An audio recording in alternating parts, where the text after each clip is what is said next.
Hello everyone, welcome back.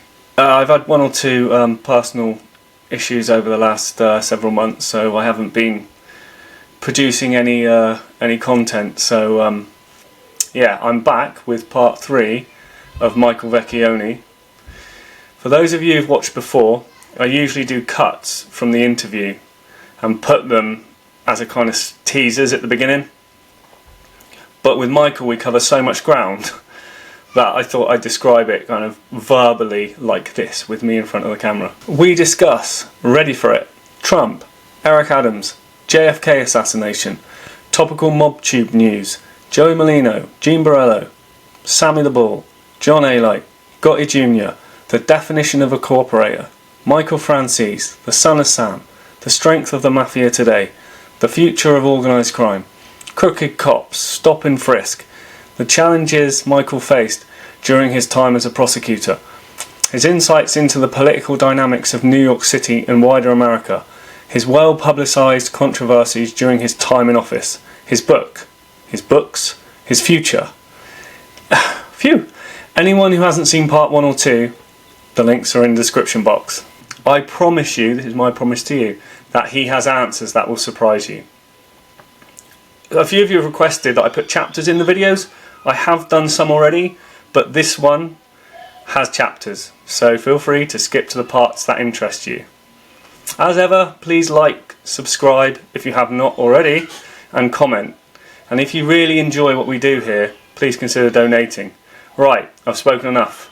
Enjoy the show.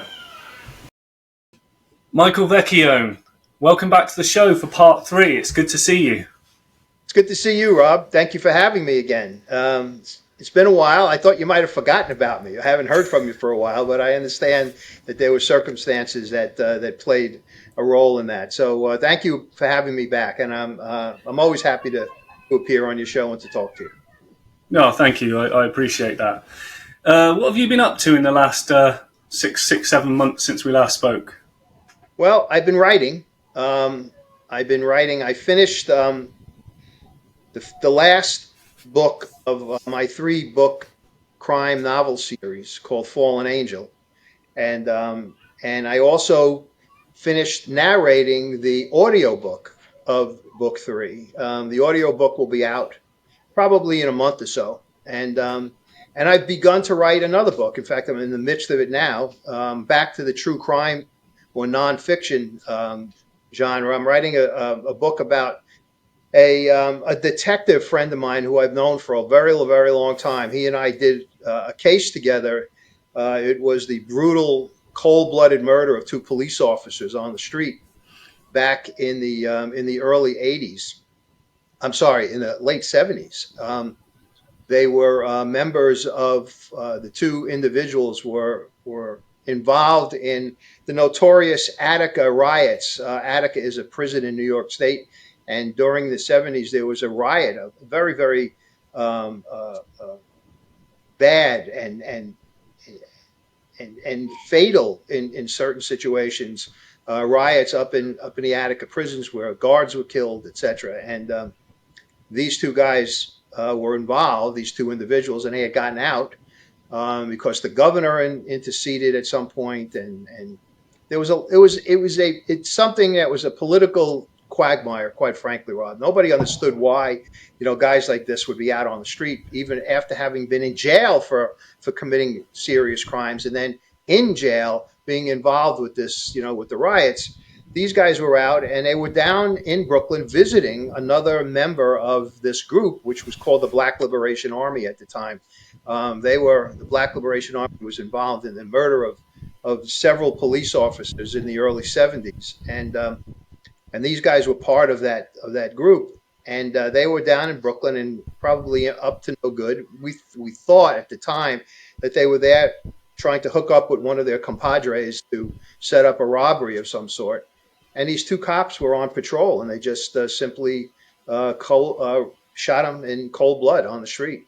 One of the bad guys was killed in the crossfire, and then the other one got away, and he drove in his car about 3 or 4 blocks away from the scene and hit a telephone pole or a light pole, got into an accident. And when my friend went to the scene of the shooting. One of the cops, actually both of the cops, were still alive, and he put one into a car with another colleague, and they drove to the hospital. He was giving him mouth to mouth and helping him. And when they passed this accident scene, my friend took note of it and said, after they dropped the cop off at the hospital, let's go back to the accident scene. There's something about it that kind of struck him. And when he went back, he saw that the individual who had the automobile accident had a gunshot wound of his leg, which is was part of the he was part of the shootout, obviously, with the cops. And his loss of blood caused him to pass out, and that's what caused the accident. And when he saw that, he radioed to the scene of the original shooting and said, "Is the witness?" There were several witnesses. "Is the witness still there?" And when he was told she was, it was a woman. They drove her to the scene, and she identified the guy from the automobile accident as the shooter of the cops. So it was a real big cause celeb. The case was tried like 3 times. I tried it the third time. There were hung juries the first 2 times, and by the time I got it, it was a mess, Rob. I mean, it really was. There were witness statements all over the place. There were contradictory statements. I mean, it was just a mess. But the DA at the time did a favor to the police union here in New York City and gave it another shot. Let's try it again. And I got the case to try. And it was basically the last case I tried before I left the DA's office and went into private practice. So I got to know him very well. And Jimmy was a terrific detective. He was a street cop. Then he went into narcotics.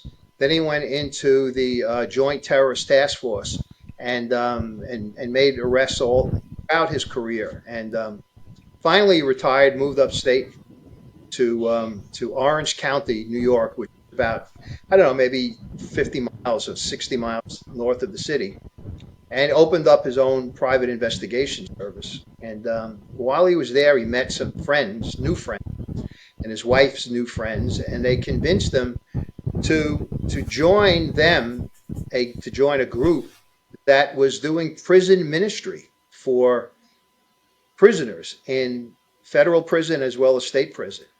And he said to me when we were talking about writing this book, he said, "Mike," he said, "I was locking up these guys. These are the guys that I used to put behind bars, the guys that I used to, take guns from, the guys that, who didn't deserve, anything other than to be in jail." And they wanted me to go and use my experience from the street and my background and my upbringing to try to help them and change their lives. And he did it. He did it. He did it. And for 25 years, he was a prison minister after spending about the same time on the street locking up these guys.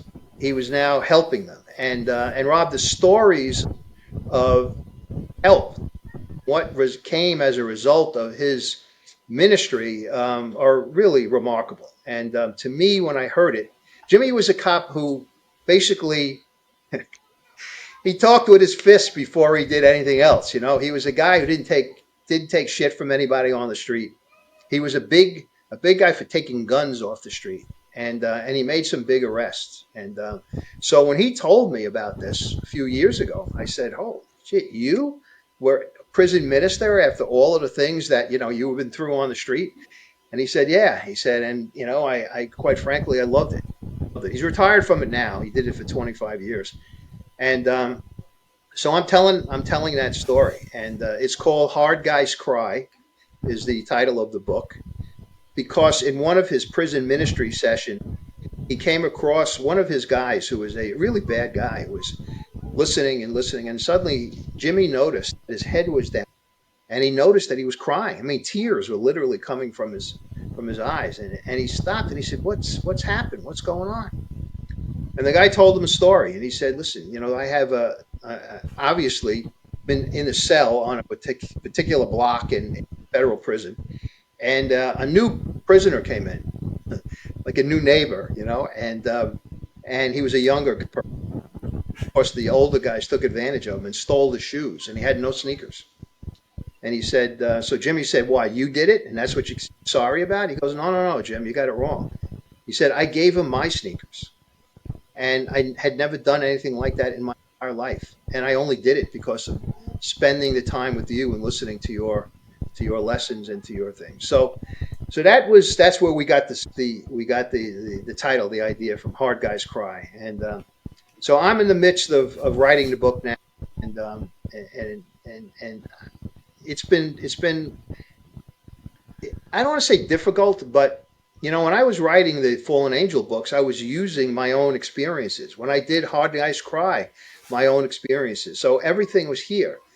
So with Jimmy, I had to spend 2 weeks researching, with him, interviewing him, and getting all of this down. And um, it's I have to go back and forth. Did I remember this right? Do I have the name correct? So it's been a little bit of a struggle, but I'm about 9 chapters in, and I'm thinking that by the early summer I should have it finished. So that's it. That's what I've been doing, and also babysitting. My younger son has a now 14-month-old, and I've been babysitting for him. So one day of the week is taken out with that. So I've been keeping busy. So that's uh, Was that's a very long answer to what have I been doing, but that's what I've been doing. was more fun writing your book or babysitting your The grandson? babysitting by far, by far. I love the little guy. And now that I started when he was really young, and now he's walking around and running around, and he's on the verge of starting to say words. So it's really terrific, and I spend the day with Yeah. him, and it's just great. So it's great. Special moment. But I do like writing Yes. the books. If I didn't like them, I wouldn't be doing it. I could just put them aside now. I've done, this will be my 11th. And I one other thing I want to tell you though, I also did another book. It was called an Amazon ebook, which meant that it was about 60 pages, 70 pages. It's not a book that I printed and published. So I self-published this ebook through Amazon, and it's the story of a woman who was a budding sculptress, a really talented woman, and I was in private practice when I got this call from the assigned counsel group, and I volunteered my time to represent people who couldn't afford attorneys, and the state picked up the cost at a minimal amount of time. But I did it because first of all, I love trying cases, and I did it to help out people who were indigent, and I did it because I needed a little bit of money here and there, and it would cover the expenses in the practice for here and there. And I get a call one day. I was about to go back, started to go back, get ready to go back to the DA's office, and I was wrapping up my practice, and I get this call, and they tell me that they wanted me to go to a hospital here in Brooklyn. There was a client, a defendant who needed representation, and I went. And when I got to the hospital, I thought I'd see someone with maybe a bandage here or there. I didn't know what to expect, and I walked into her room, and it was like I saw a mummy in the bed. She was totally wrapped up in bandages, and the story is that she got married when she left. She got talked out of leaving school. She was in college and she was studying in art school, and she was really getting good with her sculpting, and she fell in love with a guy who talked her out of leaving school, getting married, and he didn't have he couldn't get a job. So he decided to join the army, and she was in love with him. He was really cared for her, and she cared for him. And he went into the army, and she thought he was going to be gone for a couple of years. And one day, about 3 or 4 months after he left, he shows up at the apartment again. Apparently, and he said he lied to her and told her that he was waiting his orders to go overseas. Turns out he went AWOL, and he was arrested and was brought into back to the army and was sent to Germany, and he spent 2 years in Germany. When he came back, this was in the Vietnam era, but he was lucky he didn't go to Vietnam. And when he came back, she told me he was a completely different person. He was a junkie. He was a drug addict. He was a drinker. He was a junkie. He was violent to her and really bad. And took all of his frustrations, couldn't get a job, took all of his frustrations out on her, and used to beat her on a regular basis. They had two children. She sent her two boys away so she wouldn't see it. And she would report this stuff to the police. But every time the police would come to arrest them, she would drop the charges because that's just, she was in this battered woman syndrome kind of thing where she'd report it, but then have second thoughts. Anyway, one day she had finally had enough, and she had told him to get out of the apartment. He used to show up to see their sons, but after the sons left, he used to show up because he wanted to see her, pretending he wanted to get back together again, and she just wouldn't have it. And one day he came in to her apartment, and she let him in. She says, "I don't know why I did it, but I let him in. I felt sorry for him." And he basically told her, "I'm going to kill you today." And he was drinking, and she had an order of protection. I don't know if you're familiar with what that is, but it's basically an order from a judge saying to the person, the bad guy, stay away from this woman, otherwise you're going to get arrested just for violating the order. So she had the order. She was able to get out of her apartment and run to the police station, which was not that far away from where they lived. And when she walked into the police station, she was reaching into her back pocket to get the order of protection out to show the cops what she was there for. And the sergeant on the desk saw her do that. And he had seen her before because she had reported this guy a lot. And he said to her, essentially, get the fuck out of here and work it out yourself. She didn't know Oh, what to do. The guy had threatened to kill her. She went back to her apartment building, and he was waiting outside. And he grabbed her and started to beat her and started to bang her head against the concrete of the window of the building. And she was able to get away from him, get up to her apartment. But here's what happened. The door lock in the public housing was broken. And she had reported it to management, but they hadn't come to fix it yet. And Rob, what she used to use to keep the door locked was she had a leaf from a table, a dining room table, the extra piece that you put in to make it bigger. And she would jam that up under the doorknob to keep people out. That was her security. Well, she couldn't get it fast enough. He came in, and basically she knew what was next. He was going to kill her. She grabbed the only thing that she could possibly get her hands on, which was a little bottle of paint thinner. She had the apartment had been painted, and she threw it at him, thinking the noxious smell would get him out of the apartment. And he started to back up, but he came at her again. And she took a piece of, I think it was either a brown paper bag or a piece of newspaper, and lit it on fire with the stove. And she tried to, thrust it at him to get away, get away. And he got out of the apartment. She thought she was safe, and she heard screaming outside. Apparently, what had happened is she had touched the sleeve of his coat where the paint thinner was, and he went up in flames. He ran downstairs to a neighbor, kicked the neighbor's door open, and got into the bathtub. And my client followed him into the apartment and saw he was on fire and began to put the fire out with her hands. Well, you can guess what the result was. He died. She had her hands burnt beyond use any longer. She couldn't, and she now could no longer be a sculptress. This is what the rub was, and I couldn't believe this. The DA's office charged her with murder, even though it was self-defense, even though it was in her own apartment. And that's the case that I had. I had to defend her in this murder case, and things turned out, thank God, turned out well. But it was the first time I had ever heard of the battered woman syndrome, which is syndrome which explains why someone who constantly is beaten goes to the police and then withdraws the charges. It's a subset of PTSD, and I learned that by trying this case. When you're a trial lawyer, you have to become an expert in whatever the subject matter is, and this was that. And I was able to get to a psychologist, I guess, who was an expert in this field. I sat down with her for many hours and learned all of this stuff, and then she testified on behalf. So I had been sitting on this whole story for a long time, and in between one of these books that I was doing, I said, I'm going to finally do this, and I knocked it out, and I published it, and it's called The Sculptress. And and I have it, and it's available on Amazon now, and it's $2.99 on Amazon. But so that was something which that was a real I really enjoyed doing that because I wanted to tell her story. I mean, she was, just to give you an example of what I'm talking about. She was on the witness stand.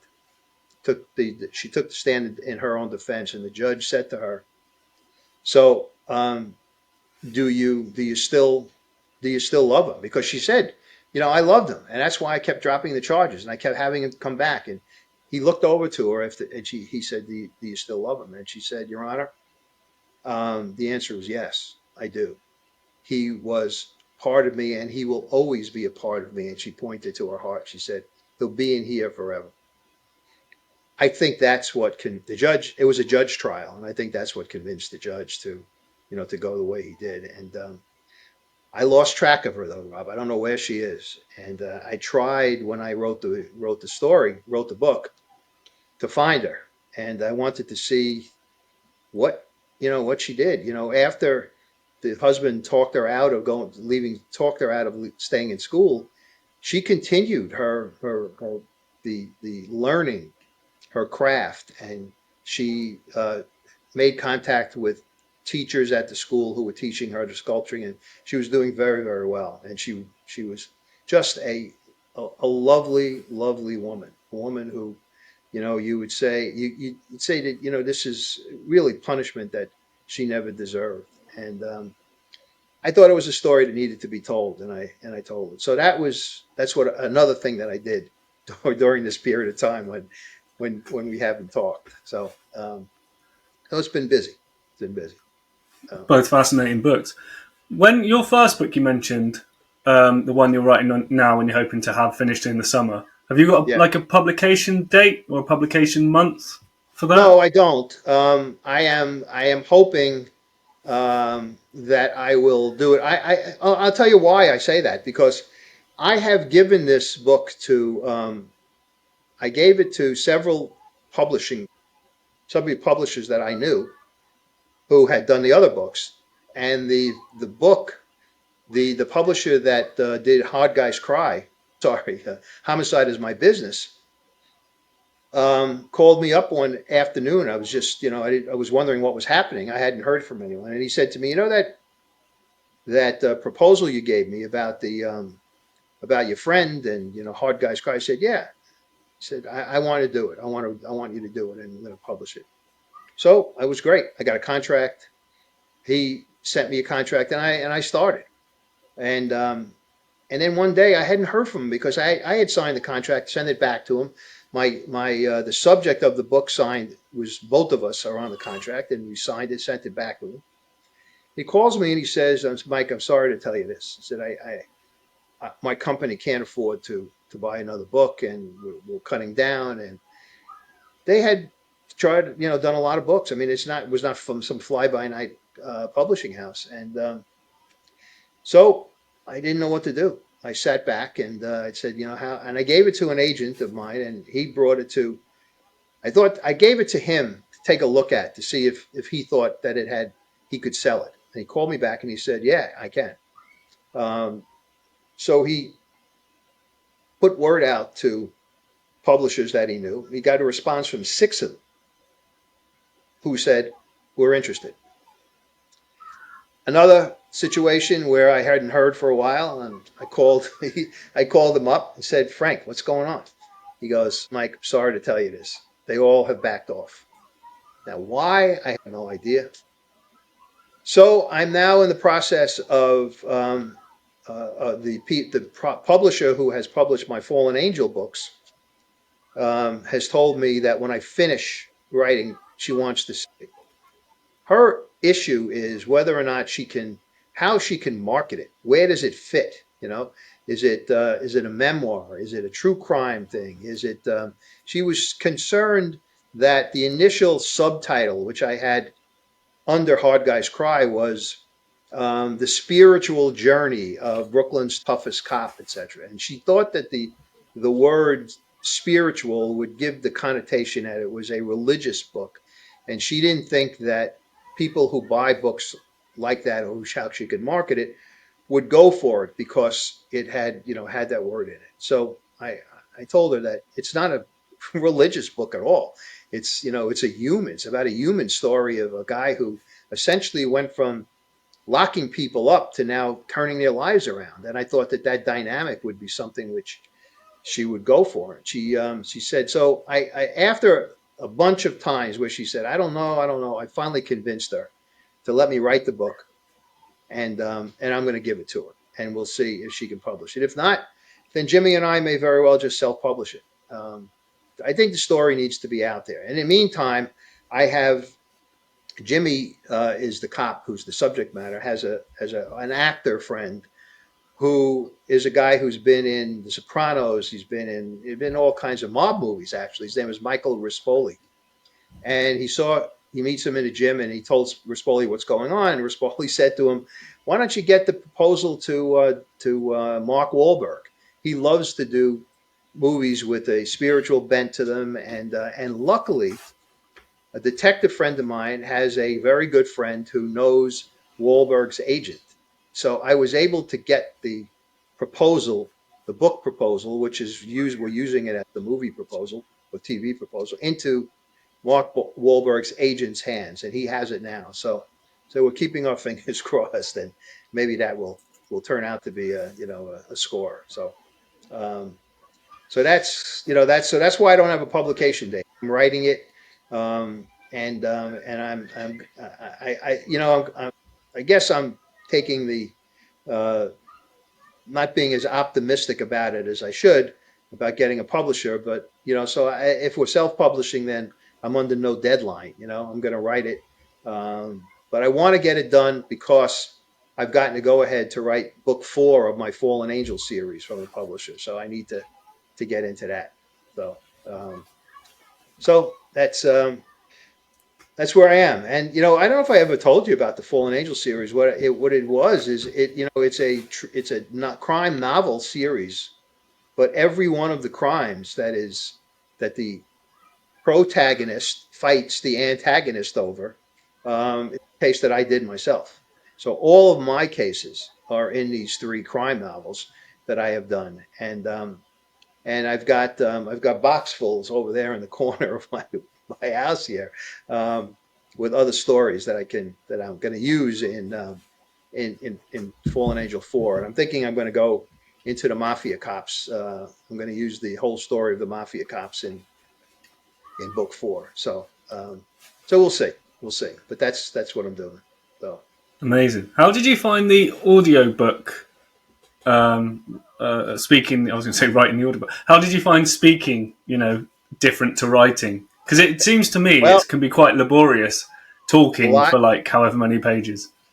It is laborious to write, but it's more there's more labor involved in the recording and the narration. And it's when you're writing, if you let's say you spell a word wrong, well, the computer you just back up, change it, and that's it, right?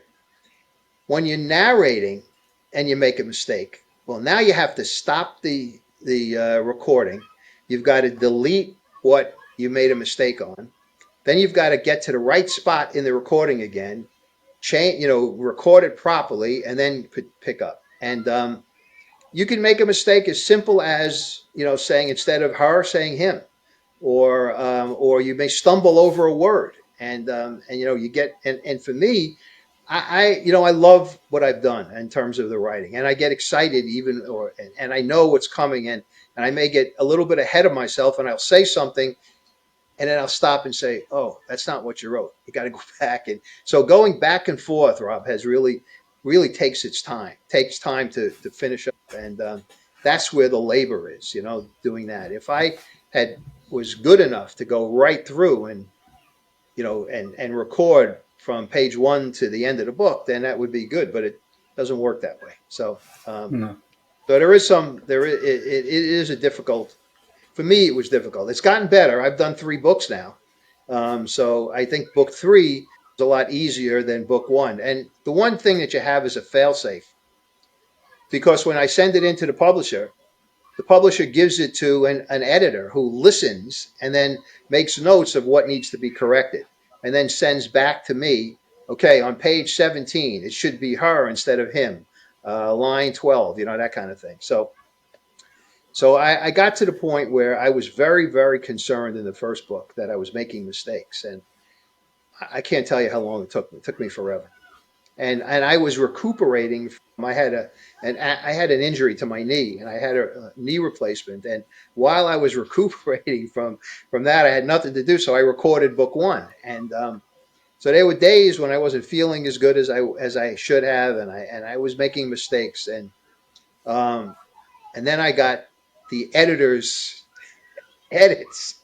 Oh my God. It was an email that was, 5, 6, 7 pages with all these edits on it. So I had to go back and do that. But book 2 and 3 were a lot easier to do because I got better at it. So um, By the way, just to clarify, I didn't mean the writing process laborious. I enjoy writing too. I just wondered what the audiobook process, which is obviously very different than the kind of creative process of writing. yeah, That's just to it clarify is that. different. It's just it's just different. The process, as you know, the process of writing is, you got to use your brain to come up with the next sentence, so to speak. With the audiobook, you're using this, and you may not necessarily. Sometimes you get tongue tied with certain things, and that's the challenge. And listen, I'm not an actor, and I've got almost. I think, let's see, one, two, three of my first 4 books were all recorded by in a publishers got actors to do the audiobooks. And I remember the first one I couldn't believe it. I said, "Oh my God, this is great!" It was like listening to somebody tell you a story, and even though I knew what was coming, it was wonderful. And if you're good enough, then you can do it that way. But when as I said, when I first did the first one, I was not very good at it, and I had to work at it. And I think by book 3, I did okay. So I was going to ask you. I wouldn't ask you. I was going to talk about your other books, but I think you've mentioned 2 or 3 of them anyway. Beside your new book, so what other books have you got out there? Because you've got a kind of range of organised crime related, yeah, true yeah. crime fantasy books, haven't you? Well, I started. The first one was Friends of the Family. It was about the Mafia cops case, famous Mafia cops case, and I'm sure you're familiar with it. For your listeners, it was the case involving 2 New York City detectives who, at some point in their careers, were enticed to become um, hitmen, informants for the Lucchese family, and it was Gaspipe Casso who had compromised or gotten someone to compromise these 2 detectives who were perfectly willing to do this because they had been doing it for the Gambinos before the Lucchese's, and they were on the mob payroll. They got a check every month from the Lucchese family to do things like killing informants, tipping off the mob to people who were informants, and and getting documents from the police department and turning them over to these guys for who were going on trial, those kinds of things. And and they had been doing it, and they retired.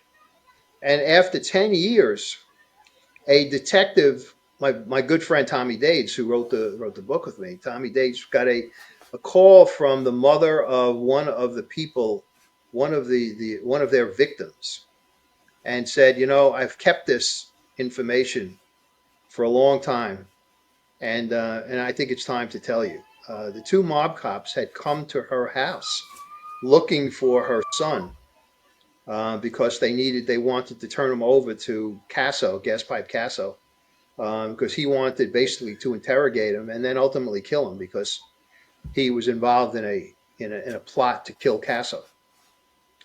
And they ultimately they went to her house, and they found someone, and they thought it was the person they were looking for. It turns out it was his brother, and he said, I'm not Jimmy, I'm Frankie. And they went to he said, Do you know where Frankie? Well, you know where Frankie is?" And he said, "Yeah, I do.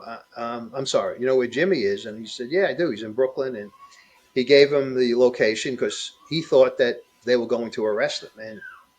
And they went to Brooklyn, found him, and he thought he was being arrested. He was a kind of a hanger-on, wise guys wannabe kind of thing.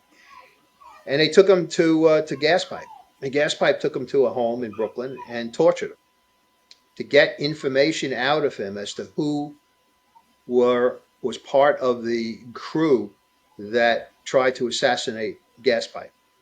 Um, it's a very long story that goes back to an attempted assassination of John Gotti, and when Gotti killed Paul Castellano, he did it against without getting permission from any of the other uh, bosses of the families, and Casso, as well as the Chin Gigante, held it against Gotti, and they wanted to kill him because of that.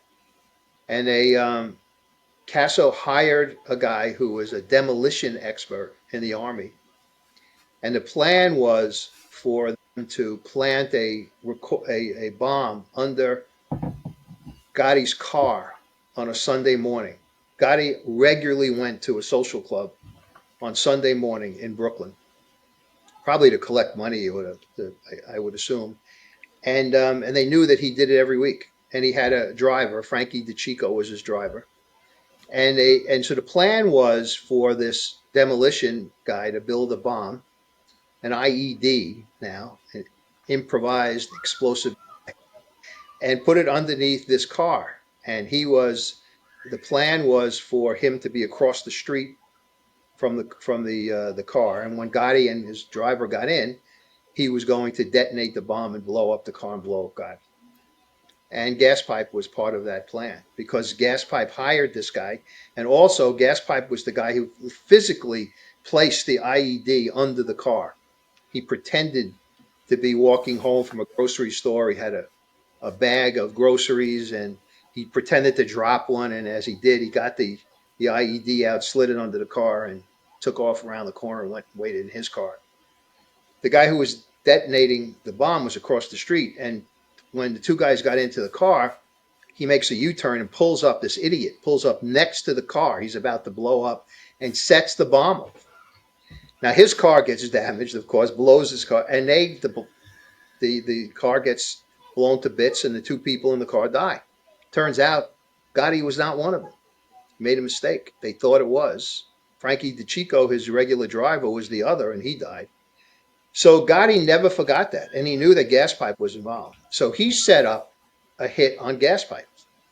And four guys in a car pulled up next to Gaspipe one afternoon in Brooklyn and opened fire on him. And he was able to duck down, and he got hit. He was able to duck down and crawl out of his car into a Chinese restaurant and go to the basement of the Chinese restaurant and hide out until the coast was clear. And he did. He was able to do that. And he then put out word using the Mafia cops that he wanted to find out who the guys in the car were. And one of them was this guy, Jimmy Heidel. And he used the Mafia cops to do what I just described, to go to Heidel's mother's house, find out where he is, pick him up, and they did that. And they tortured him. He tortured him, and he got the names of all of the four guys. Um, and and then he killed them. He killed them. And when Mrs. Heidel went to my friend Tommy and said, "I want to tell you about that day," which she had never done before, he came to me and said, "Mike, you want to get Eppolito and Caracappa? Those are the names of the cops." I got information, new information, and we started an investigation to 10 years after they had been on the payroll of the mob, and we started the investigation.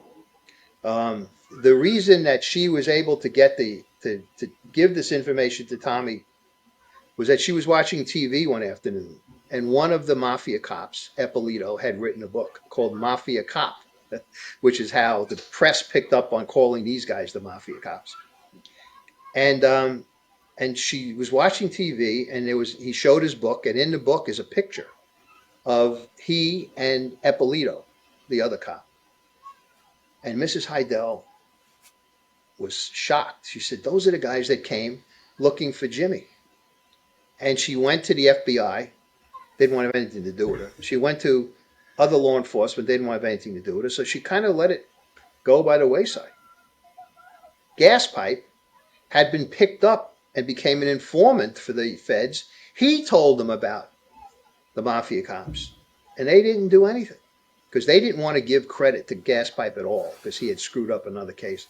Anyway, now that we had this information, Tommy comes to me and says, you want to do this? I'm chief of the rackets division now in the Brooklyn DA's office and had jurisdiction. And I said, sure, let's do it. Where's the file? He said, it's over in the storage area in the federal courthouse, not in the U.S. Attorney's office, the federal prosecutor. I said, can we get it? He got them. 10 boxes, Rob, of information covered with dust. And he went through the whole thing, and we broke the case. And I'll give you another one of the hits that tells you how to do it. In the car also, the car that the guys were in that went after and shot Gas Pipe was a guy named Nicky Guido. And he was a mobster who lived in Brooklyn, particular area of Brooklyn. And when they got that name from Heidel, the Mafia cops were given the task by Casso to find him. Where is he located? Because I want to kill him too. So Caracappa was working in, believe it or not, in the major case squad, but he was in the organized crime section of the New York City Police Department's major case squad. So he had access to computers, all kinds of information. Meanwhile, he was a guy taking money from the mob to kill people. So he used this computer, he used the police department computer to find Nicky Guido. And he comes up with a name and an address. And the age was about right. The location of where the person listed in the computer was about right in terms of where they thought Nicky Guido lived. So he passes the word to Gas Pipe. Gas Pipe gives the contract to 2 hitters. It's Christmas morning. Nicky Guido is out on the street showing his brand new car to his uncle before Christmas dinner. And his car rolls up the block, and the uncle and Nicky are in the car, in the front seat of the car. And the car pulls up and stops, and Nicky Guido notices it and pushes his uncle down and lays on top of him, and he gets killed. They open fire and kill him in front of his house. The problem was, it was the wrong Nicky Guido. The guy who they killed worked for the telephone company.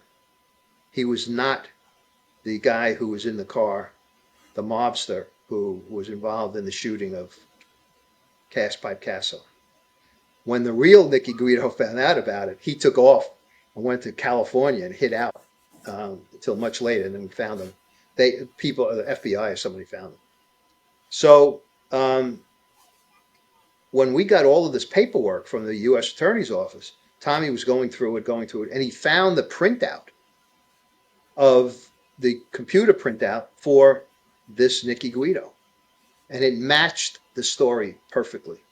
It was the wrong guy, and here's what solidified it for us. In order to use the police computer, you have to put your name and your badge number into the computer before you're able to use it. And what name came up? Caracappa, and his badge number. So that was the clincher for us, and we kept going. And the unfortunate part about it is that the feds, who did nothing for 10 years and no interest in doing this, once we got to this point, what do you think they did? They wanted in. They stole the fucking case from us, quite frankly. I'm sorry to curse, but I'm still angry about it. And then took the case. And ultimately, they tried them, and they were convicted, the 2 cops. And I never thought that they could do it because they didn't have. I thought that the statute of limitations on the RICO case that they brought against them had run out. They manufactured some kind of RICO that they thought was going to, to help to do it. And when they got convicted, the judge in the case set aside the verdict. He said, it's not strong enough. The RICO case is too tenuous, etc. So I got the case back, and I start putting together the murder case against, the Jimmy Heidel murder case.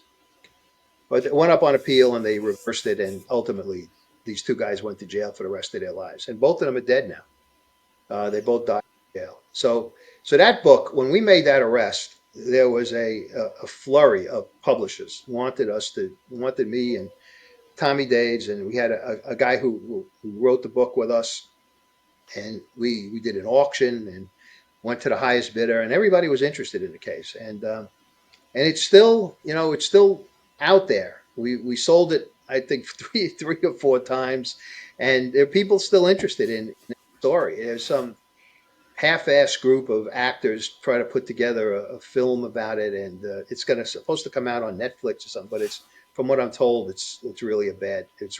Someone who's seen it.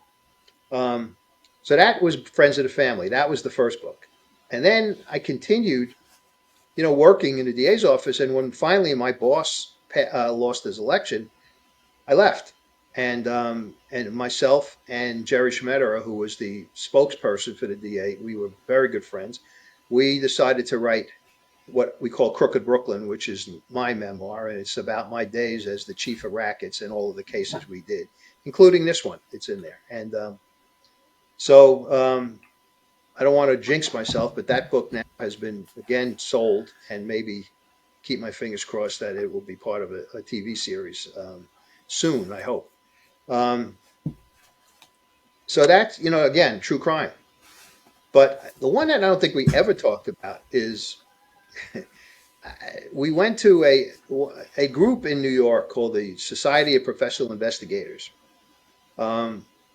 Became interested in the Crooked Brooklyn. They have a dinner every month, and they will have people who go to talk, and you could sell your there and that kind of thing. And they got us to go, Jerry and I, and the president of the organization at one point got up and gave a speech about how his background, that he was the inspector general of for the Veterans Administration here on the East Coast.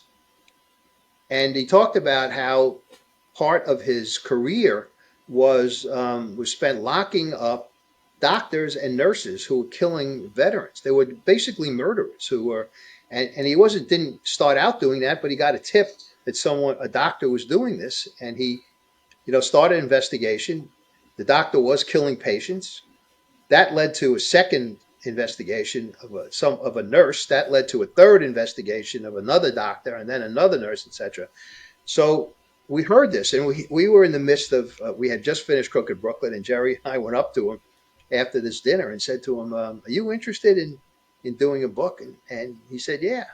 So we did that book, and that turned out to be, the name of it is Behind the Murder Curtain, and it has to do with scary stuff, Rob, going into a hospital, and these veterans were in there for, let's say, treatment for perhaps a broken arm, or treatment for something that would keep them in for a couple of days, and just as they were about to be released, the family would get a call from the hospital saying, "Your loved one died last night." And it turns out what this doctor was doing, and this is the first doctor, the first case, his name was Swango, of all names, and he was essentially, he was a guy who loved to watch people die. Strange as that may sound. What he would do is he would go into the room, pull the curtain, which is where we got the title from, around, and he would inject into their IV this poison, and he would sit at the bedside and watch as the person slowly died. And then he would call the nurse and say, "Oh, come on in, help! You got to help." And of course, it was too late by that point. So when Bruce Ackman was the name of the agent, when Bruce got wind of this, he called. They went out to the hospital, and talked to several people who had given him a tip that this is what was going on. And when they wanted to speak to Swango, he gave them some crap about, oh no, it's unfortunate, etc. And then when they said we're going to speak to you again, well, when they tried to, he had taken off. And the story that is horrible is that he had worked in various hospitals across the country. And guess what was happening in those hospitals? People were dying unexpectedly. He was killing people everywhere he went. And when a hospital found out about it, they didn't bring him to the authorities. What he did was they would say you're fired. And then he would go to another hospital and lie about his credentials, and they never checked the place he worked previous to that. And an amazing story. And then there's a story of a nurse who was she that one, she was killing people because she wanted to be able to give them, code blue. She would call a code, and she would have to, get on top of them and resuscitate them.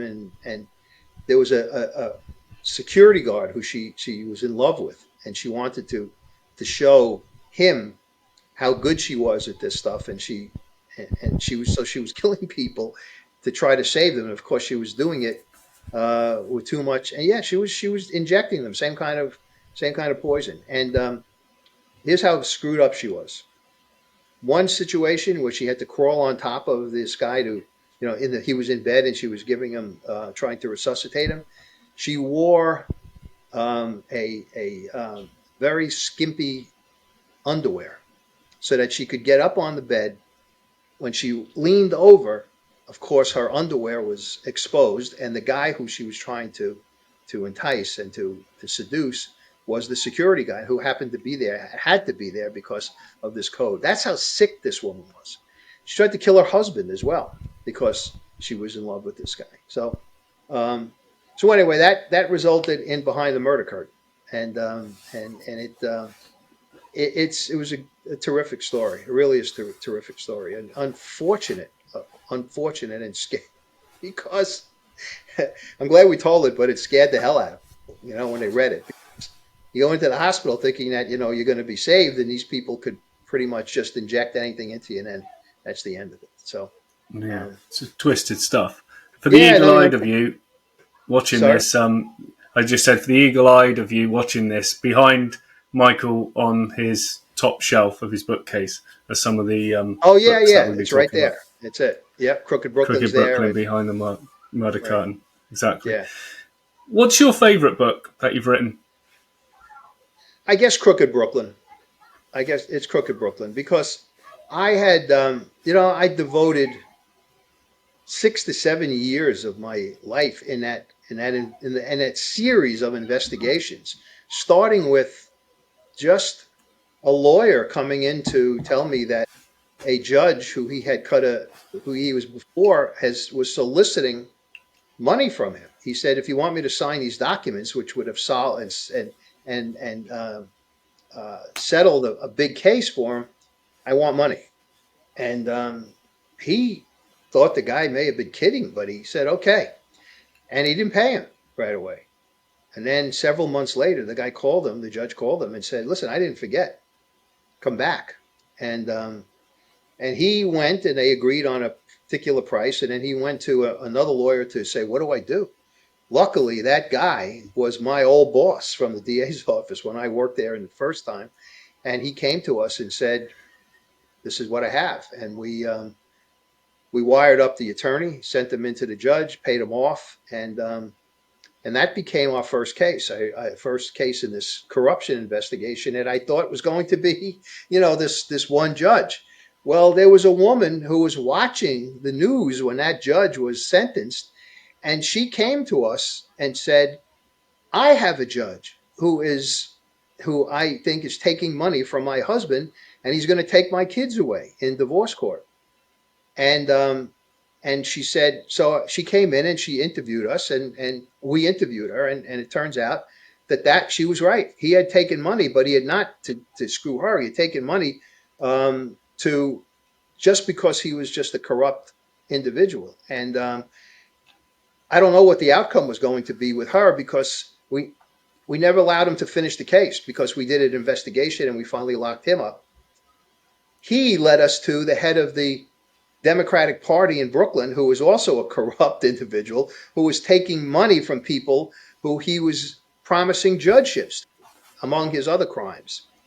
Um, so you could see what happened. We had one, which led us to another, which led us to another, and then the Mafia cops case hit, and then I had a case involving an FBI agent who was also on the mob payroll. Who I tried. I indicted him for 4 different murders, and it was one after the other, after the other, after the other, and but I was happy to do it because I was really doing something that I thought was the reason. It was the reason why I had taken the job. I did it because I wanted to do good, and that whole story culminated in us with the most bizarre case I think that I've ever been involved in, and that is a dentist, a dental surgeon, who was stealing body parts from deceased people. He had cut deals with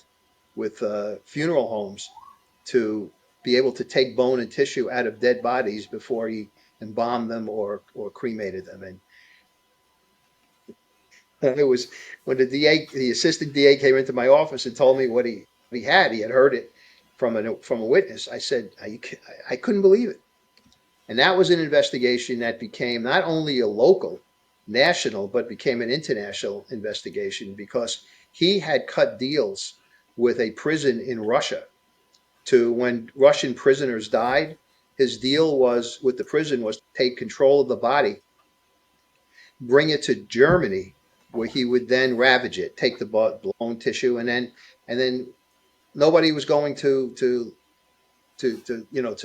question it because these prisoners were dying and basically anonymous prisoners in Russia. So it became when we did the press conference for the arrest. It was international news. We had reporters from all over the world there, and it was a case that became kind of the I guess the cherry on top of the cake of this investigation that I began back with this one judge, and now 7, 8 years later, here's what we're doing. We're finishing this off. Um, so that's why Crooked Brooklyn is my favorite.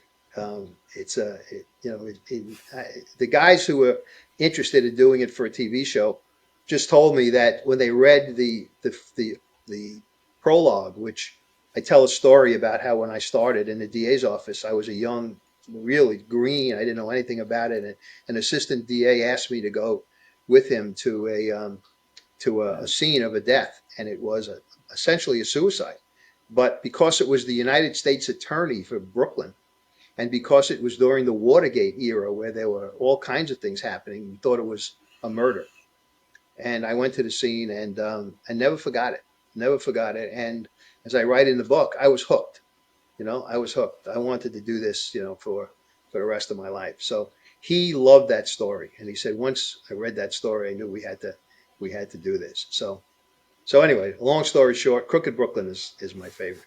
My favorite. So It's in fact, my wife is definitely. pushing me to do Crooked Brooklyn 2. I've got enough cases to do a Crooked Brooklyn 2, but I'll put that off for a moment because I did the Mafia cops case, and we never did that, and I never did a full story on the dentist.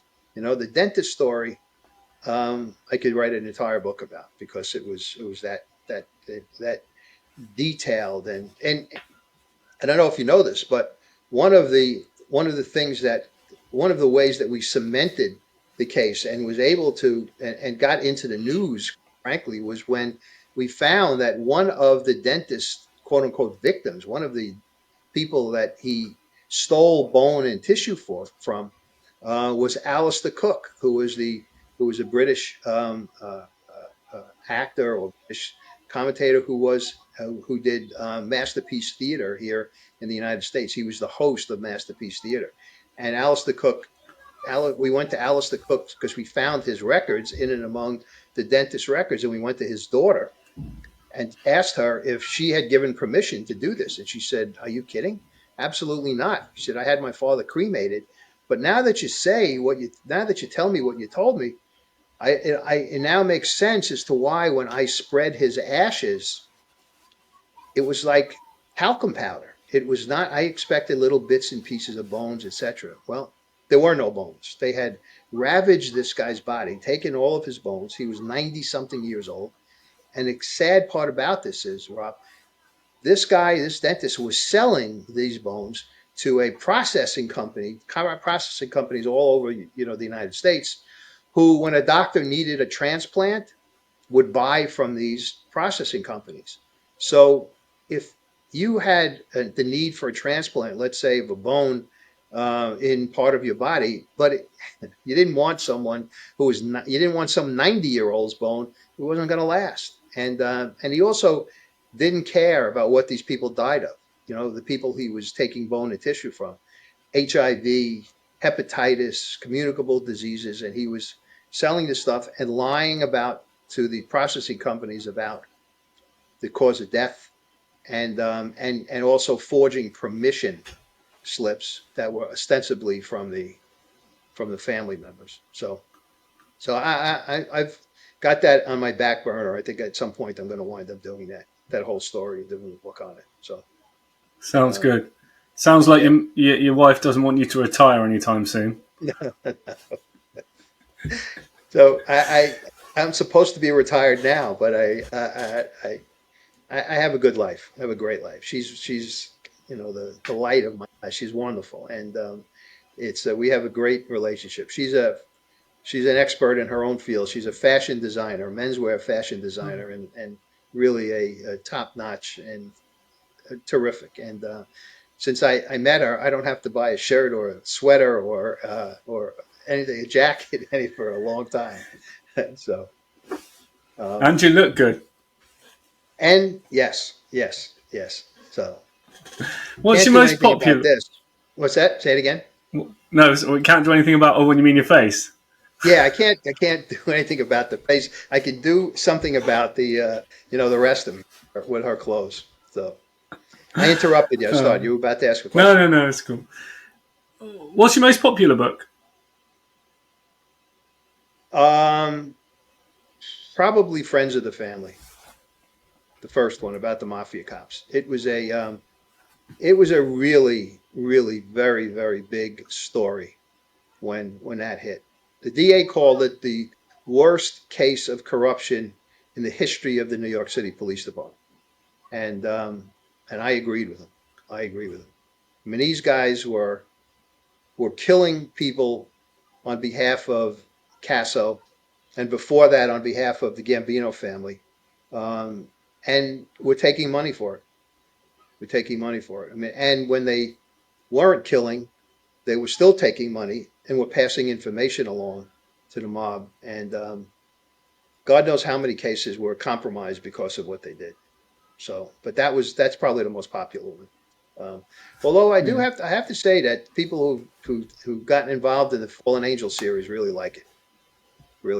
So, Cool. um, What I'll do is for everybody, I'll put a link in the description box to thank you. Michael's Amazon page, so you can check out his 11 or so books. Right, on to the next topic. Recent present day organised crime, like Yes. including the mafia in New York City. Can you give a kind of overview? I don't expect you to have your finger on the pulse, totally, but can you give us an overview of where things lie at the moment, and maybe the last sort of 10 years? Yeah, I can. I can. In the days of the names like Gotti and Gaspipe Casso and Vincent the Chin Gigante. I mean, they were characters as well as being mobsters, characters as well as being criminals, and the press kind of helped them along with the whole aura of the mob, and you know it, those days are gone. Those days are gone. If you asked me right now to name the dons or the heads of the five families, I couldn't even get one, to tell you the truth. And I would venture to guess that unless someone did this on a regular basis, there aren't many people were in my you know my circle of colleagues, etc., who could do it as well. They couldn't. They can't. They're not colorful enough to for the press to write the way that they did about them. They're not colorful enough for people like me and other writers to write books about them. They're just not. They're the RICO statute took its toll on the mob, and it made it easy for prosecutors to put them down and to put them away and to lock people up because it made it easy for guys who became informants to become informants. Because the question was, do I want to go to jail for the rest of my life when I have a RICO case hanging over me, or do I want to help the prosecution and get into witness protection and take off? So that's why, in my opinion, it was the beginning of the end for for the mob in terms of this publicity and this the aura. Um, Now you get a story here or there about somebody who does something, or it's not. It's maybe a one day story. Nobody's going to remember the next day that some guy with a vowel at the end of his name is arrested for doing something. It's just not. And we had a recent the one that came recently that I can think of is a cop detective in Nassau County was arrested for protecting the Bonanno family, I think it was, gambling operations out on Long Island. That was a big deal. And it was a story that maybe lasted a day or two. And if you asked me what that cop's name was, I couldn't tell you. Hector I couldn't tell you. Rosario. Okay, well, see, because this is what your business is. And also, the joints where they were doing this, the back uh, of a pizzeria, I think, or the back of I don't even remember what the names of the places were, but they were small time gambling operations out on Long Island that this guy was protecting, and I think it made the paper because he was a cop and he was compromised, and he was taking money to protect, but he was protecting the one family against the another family who he thought was kind of honing in on their operation. So I don't have I can't say that I can never say that the mob is dead because it's not, and I don't think it ever will die completely. It never will.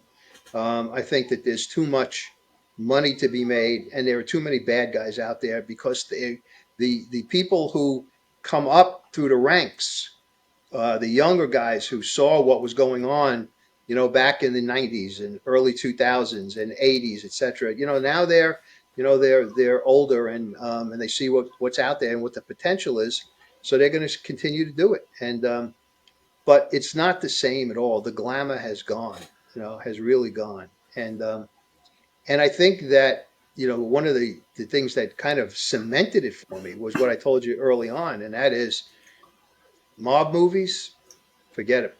People aren't interested. Not interested at all.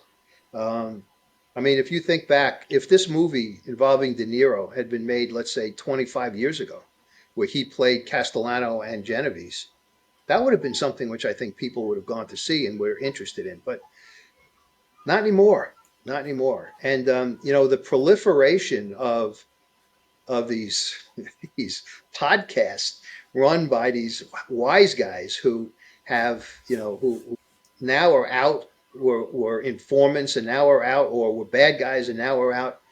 There are so many of them that as I said before, guys that I know and detectives that I know, and other people who had been interested say, I can't even listen to these things anymore. They're so boring. It's basically the same thing over and over again.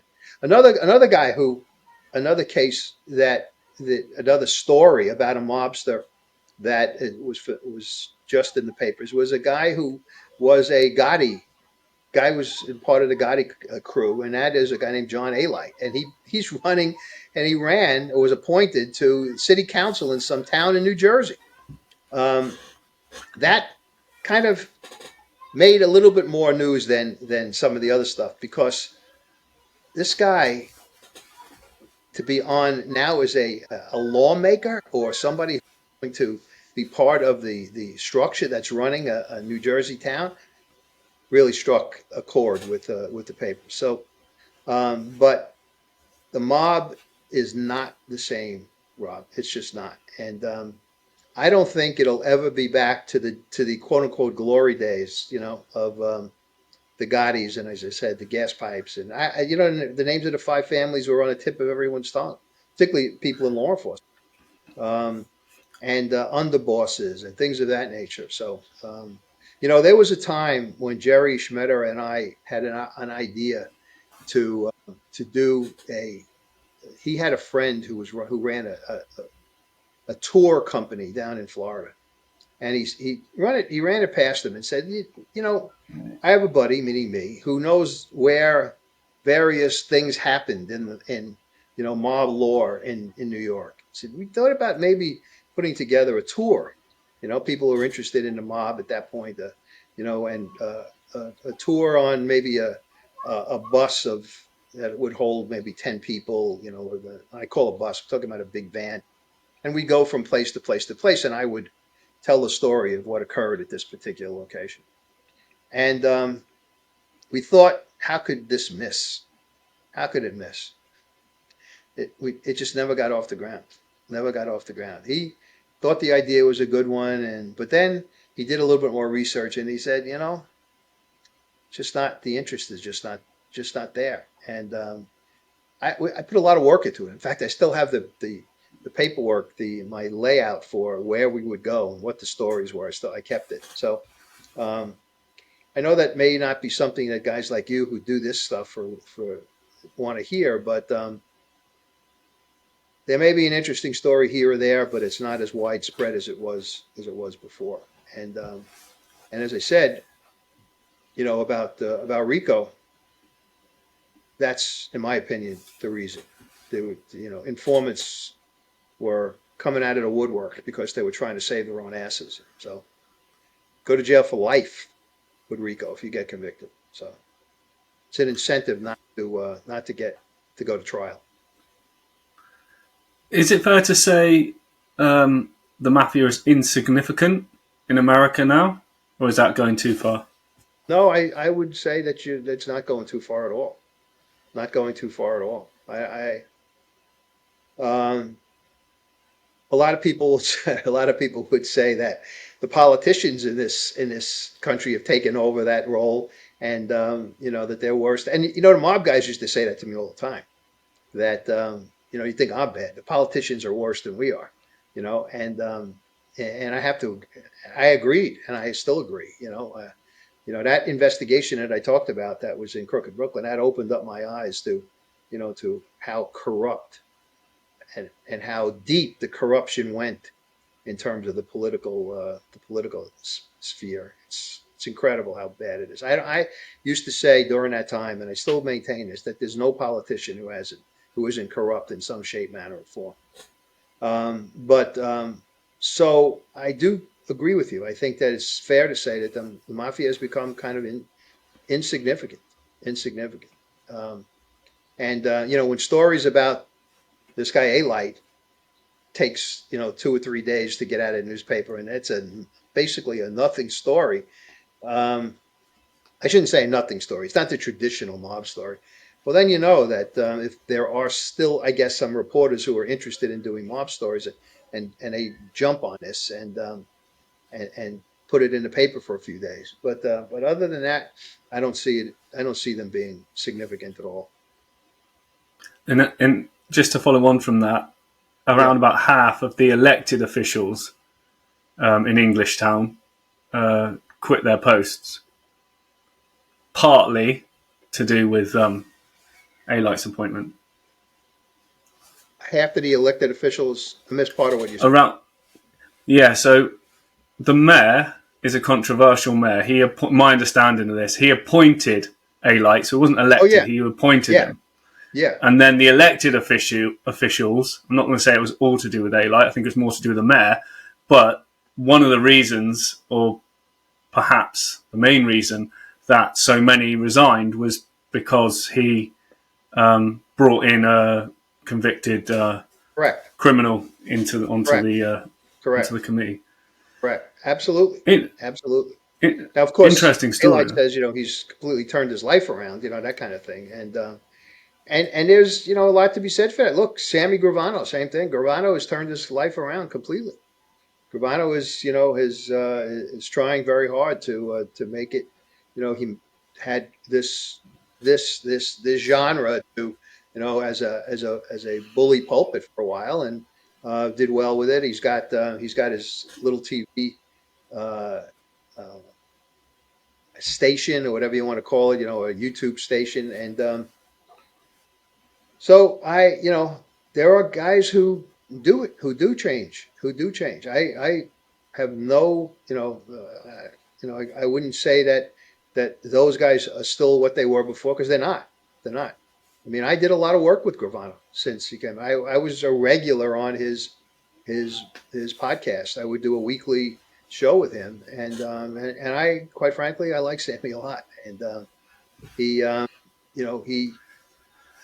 So I guess my point is that it's you can give a light, the benefit of the doubt, and say, someone shouldn't be punished for forever.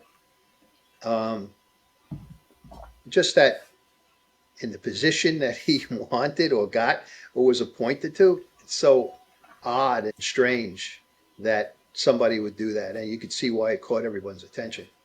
So um, that I think that's really what it was. I mean, thinking about who he was back, with Gotti, and what he is doing now is the opposite ends of a with a stick, so to speak. You know, so Yeah, exactly. I'm going to ask you this question. I was debating whether to, because it's kind of too big a question in a sense. Trump's released files on JFK, as you probably know. yeah. Do you have a view on on who did it, and do you believe the kind of narrative since the killing that it was Lee Harvey Oswald? I don't know who did it, but I do believe that if Oswald did any of it, he didn't do it alone. Um, I think that there's enough evidence, particularly from what I've just heard about a bullet entering in the forehead in the front and coming out the back. He couldn't have done that. So someone had to have done that other than Oswald. I do believe that the mafia was involved with the CIA and had something to do with, if not was behind the entire thing to begin with. And I think it goes back to when John Kennedy was elected for the first time. He needed Illinois he needed the votes in Illinois to win, and to make sure that he got them. His father cut a deal with Sam Giancana, who was the mobster in Illinois and Chicago, to make sure that he got the votes. And the electoral college votes in Illinois, and that put him over the top. And the promise was, this is the theory, and I subscribe to this theory, was that the mob did it because they felt that now we're going to have a friend in the White House, and his father told him, "Don't worry, we'll take care of you."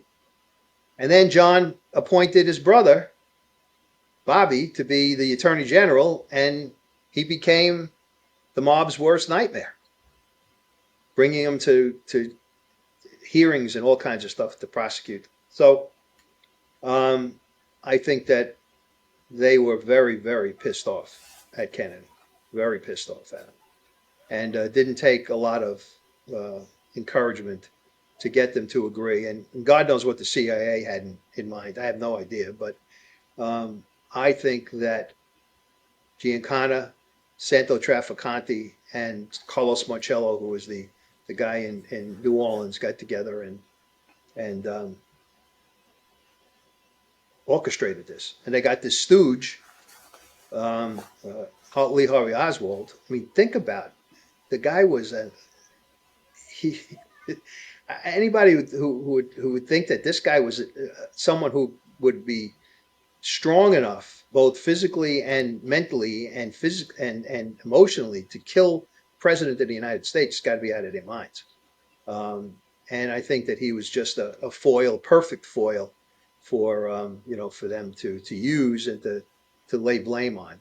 And and then when he was killed in jail on the way out of the jail by a guy who was a New Orleans had New Orleans ties to the mob in New Orleans. To me, that cemented it.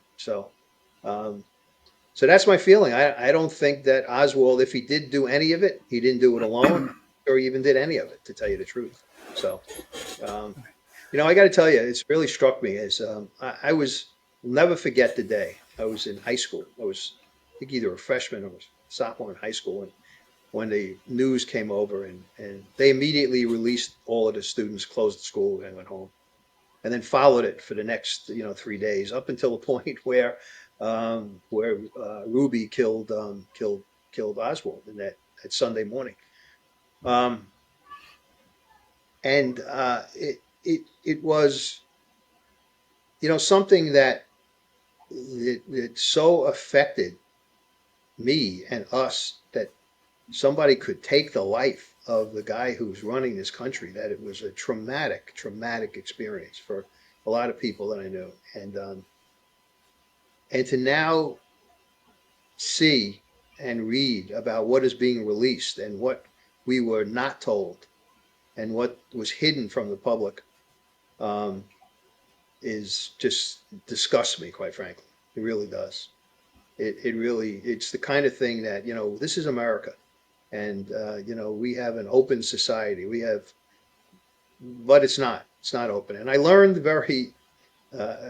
firsthand when I was doing that corruption investigation, about this stuff. And these guys protect themselves, the politicians and the people who are the power structure. I mean, when I remember when we were doing the case, and I convicted this head of the Democrat Party in Brooklyn, who was a big deal in the United States. He had a lot of power. And someone said to me, "How come that it's taken so long for this stuff to come out?" And I candidly said to them, "No one looked. No one was interested in looking at this stuff, and it's the same thing with the the Warren Commission with Kennedy. I mean, that was just a complete cover up. It was we'll have a commission. We'll say that it was Harvey Oswald. Everybody will be satisfied, and we'll close it up, and that's the end of it. And then we'll lock up the documents. So what is it? 70 years later, whatever it is, we're finding this stuff out. It's a sad commentary on this country. It really is, in my opinion. So It makes you wonder what else is going to come out in the coming years, coming absolutely. decades.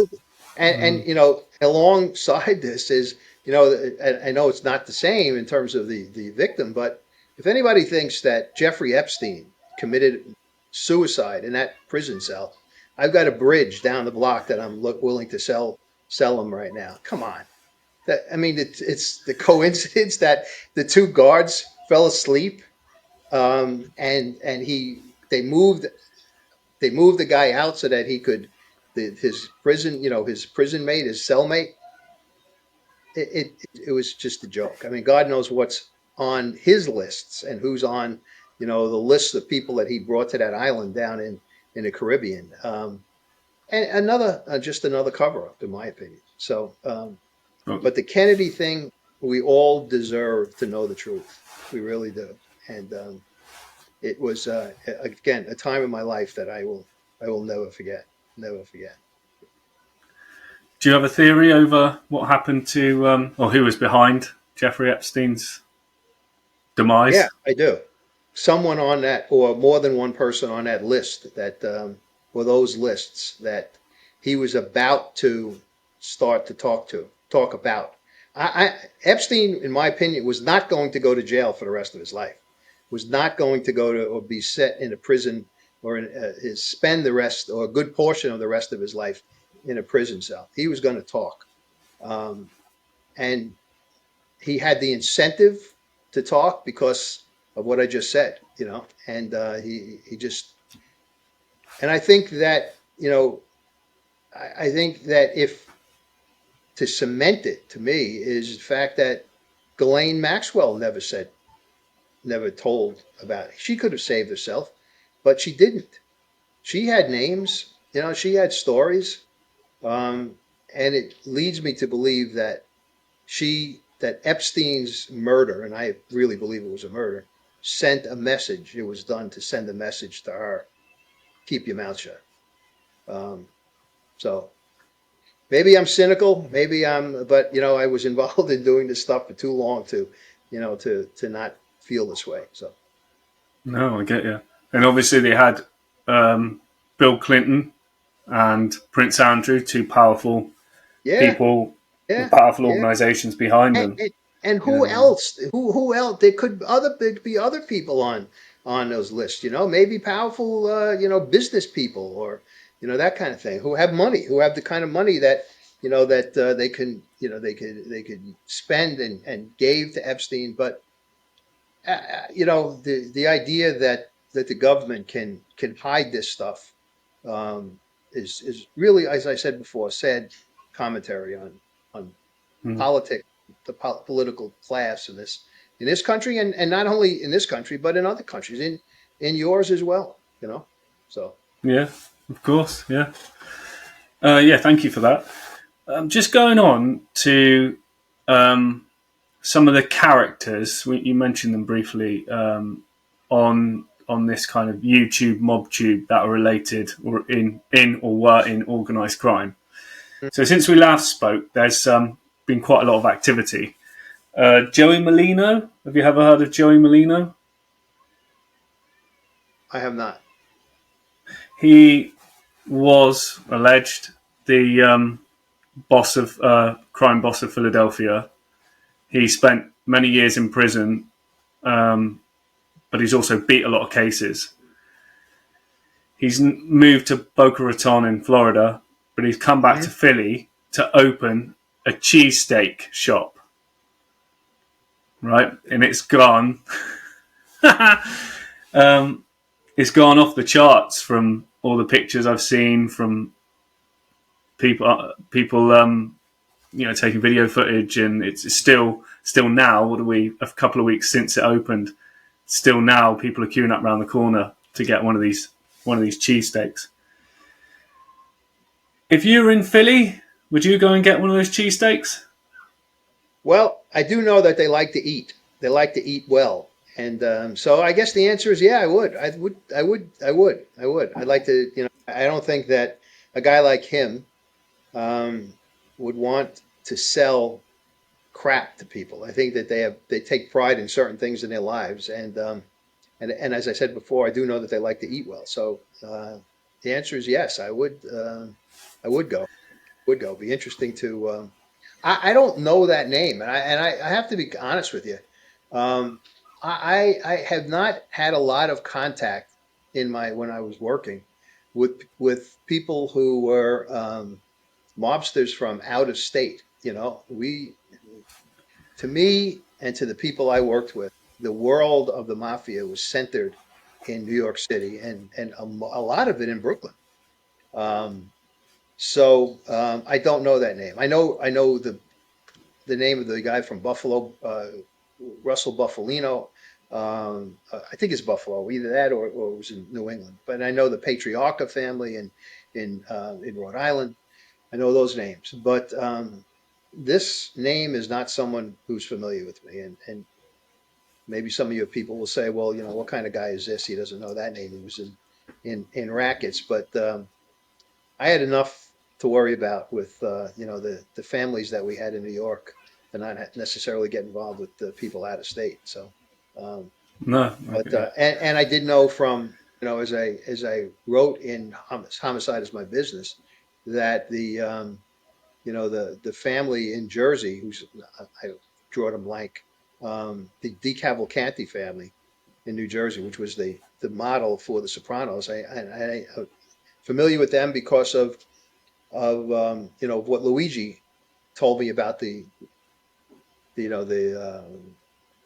newer cop who hired him to kill his brother-in-law because he had a he had three of his friends rape the cop's sister, for after losing Yeah. in a poker game. So, and I know DeCavalcanti because they were up on a lot of wires. The feds were up on a lot of wires against DeCavalcanti, and it was a known, it was known to them, and certainly known to law enforcement, because that's why the cop came to Brooklyn to hire somebody to kill his brother-in-law, and not gone to DeCavalcanti's right in where he was working. So, but Merlino is not somebody who I know. No. He was around Nicky Scarfo. I don't know if you remember him. He was kind of Yeah, I the do know Gotti that. era. Yeah, Yeah, he was around them also from Philadelphia. The video that we let's watch the video. I should have known you were no good, bro. This is crazy. Don't worry, I'm not gonna do nothing. We're completely over, right? I think that might be Good. back with We're the vibe. completely over. I'm gonna send that fucking phone. The people can hear it. Now, if you see right in that corner, You see your leg going up in the air. If I get one up in the air, you're screaming, he's strangling you. I want to see what. Nice guy. I know it's definitely hard for you to watch something like that to relive it. No, I'll watch it. Watch it. He's choking you. What was it? He's choking you by your neck. What a fucking piece of shit. Look at him. Piece of shit, motherfucker. yeah, be happy to talk about it. What's your view on that? What you saw? It seemed to me about a guy and either his wife or his girlfriend were in some sort of a altercation, and he seemed like a guy who's had some bulk to him. I could tell. I mean, I couldn't tell directly because it was very difficult off to the left on the screen, but it seemed as if he was hitting her. Seemed as if he was, she was screaming like he was hitting her, and then when he left her and started to go back into that kitchen, she had the guts to go after him. I thought that took a lot of guts for her to go after this guy. So she must have had, she had some, at least I think in her own mind, she needed to get a little piece of him too. And to me, that took some bravery as well. So, but you tell me that guy is a wise guy. He's a So he was around Vinny Asaro, who I'm sure you're aware of. yeah. Bonanno family, and Ronnie Gialonzo, slightly next generation to Vinny Asaro. He was an associate of the Bonanno family. Then he got Not a picked made up. guy. Not a made. Not a not made guy. No, he got picked up, and I was going to say ton state's evidence in 2016. Spent some time in witness protection in the dropout jails. Wanted a new life to get away from New York. Well, I say that he probably wouldn't be able to go back to New York, even still now today, and moved to Florida. And he's got himself in. He can't keep out of trouble in Florida. He's hit a barman. He's had previous with other girlfriends. This one, the one you saw, she is pressing charges, and he is on his indictment is 2 stalking charges and a strong arm charge. So what you saw was the strong arm, wrestling the phone from her. Another indication that she's got a lot of guts. Bringing charges against the guy. So she's I admire her for that. She wasn't going to take crap from the guy, and she did what she did. So it's good. Yeah, because, me too. Yeah. Yeah, yeah, yeah. It's when you're dealing with these guys, you get the sense that they believe and had believed throughout their lives that they were untouchable. You know, that they were kings, so to speak, or princes in that world, and and did a lot of things that to people that they would never do if they were ordinary people, because they felt that they had almost the right to do it because of what they because of the lifestyle that they took on. And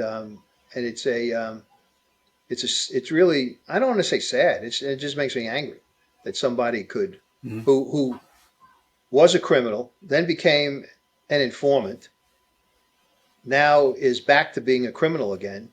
And who's to say that he didn't get back into the life of crime because he felt that, hey, you know what? I didn't really get that. I wasn't punished that badly when I was a criminal. I became an informant. The government looked the other way, and now I'm just going to go out and do what I feel like, like I want to do. And that's one of these sad sidelights to, getting an informant and treating him um, treating him not as harshly as he should have been treated because of the things he's done. So, I mean, that's, 100%. Well, yeah, one of the commentary on this, one of the fears is that he'll get away with this because, or certainly get a lighter punishment because of the information or the help that he's provided the FBI and others in the past. very, very, very possible. Very possible.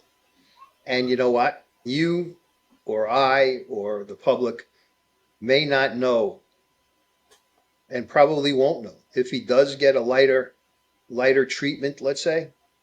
We're never going to know that. We'll never know. We'll never know. No. I'll tell you a story just to give you an example of what I'm talking about. I was doing a case to Tommy again, Tommy Dades and I, and this guy that I had indicted for murder.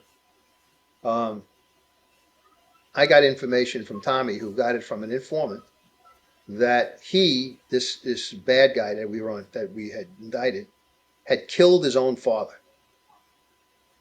in a car with the informant sitting in the car as well.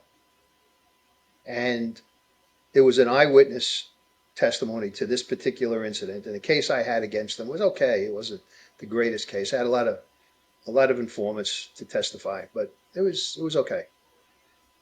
And Tommy said, "Let's go talk to him." And he was in the federal jail, federal holding jail in New York, the MCC. And in the basement of that hotel, guys that are informants, there's a sort of an apartment that when they have to testify, they bring them in there, and they stay there while they're ready to test or getting ready to testify. So I went down there, and Tommy and I walk into the room, and here's the informant and an FBI agent. Said, "What the hell are you doing here?" He had no business being there. He had nothing to do with this case. It was a state case. It was a homicide case. And we sat down, and Tommy was very angry. And he said to me, "I know this guy's said he's gonna help us." Sat down, started to talk to him. He said, I don't remember anything. I don't have anything to say to you." There was no doubt in my mind that FBI agent told him not to talk to us. No doubt in my mind. And when we left, we were outside. Tommy and I were outside the room. Tommy was beside himself. He said that, cursing that, all kinds of stuff. He talked him out of testifying. So, so your statement about people believing that he may get off or may get a lighter treatment because of his cooperation is, I would be surprised if he wasn't treated better than he should be. That's how surprised I would be. That's what I would be surprised at. not the other way around. So, Well, you know, and no one will we'll know. see. No one will know. We can all No. speculate, and but what I've told you, it happened. I was there. It happened. So to me, that's an indication of, or at least some evidence of why I can say what I said in terms of what my opinion is about this. So No, that's interesting. Yeah, thank you. Sammy the Bull, your old pal. He's become a born again Christian. I don't know if you've seen this. well, I never really. He may very well be. He doesn't, profess that. I mean, it's not something that he talks about, and certainly hadn't talked about me. But I know that he's changed his life. He's changed his life. I mean, turned his entire life around. That I do know, and so it doesn't surprise me, and it wouldn't surprise me if he came and said, "Mike, that's the way it is. I just am," and so. And the same thing with Franzese. Franzese became Michael Franzese. He left the mob. He claims, and he went and became a counselor and did all kinds of things um, that indicated that he was not in the life any longer and had reformed from the life. So it's not a surprising development if that's the case with Sammy. When you say Sammy's a changed man, do you mean he's a changed man from when he became a cooperator against John Gotti, or do you think he's a changed man from when he was selling drugs to kids? When he got out of jail in Arizona, from that point to now is what I'm talking about. Because clearly nobody could say he was a changed man if he was arrested in Arizona and his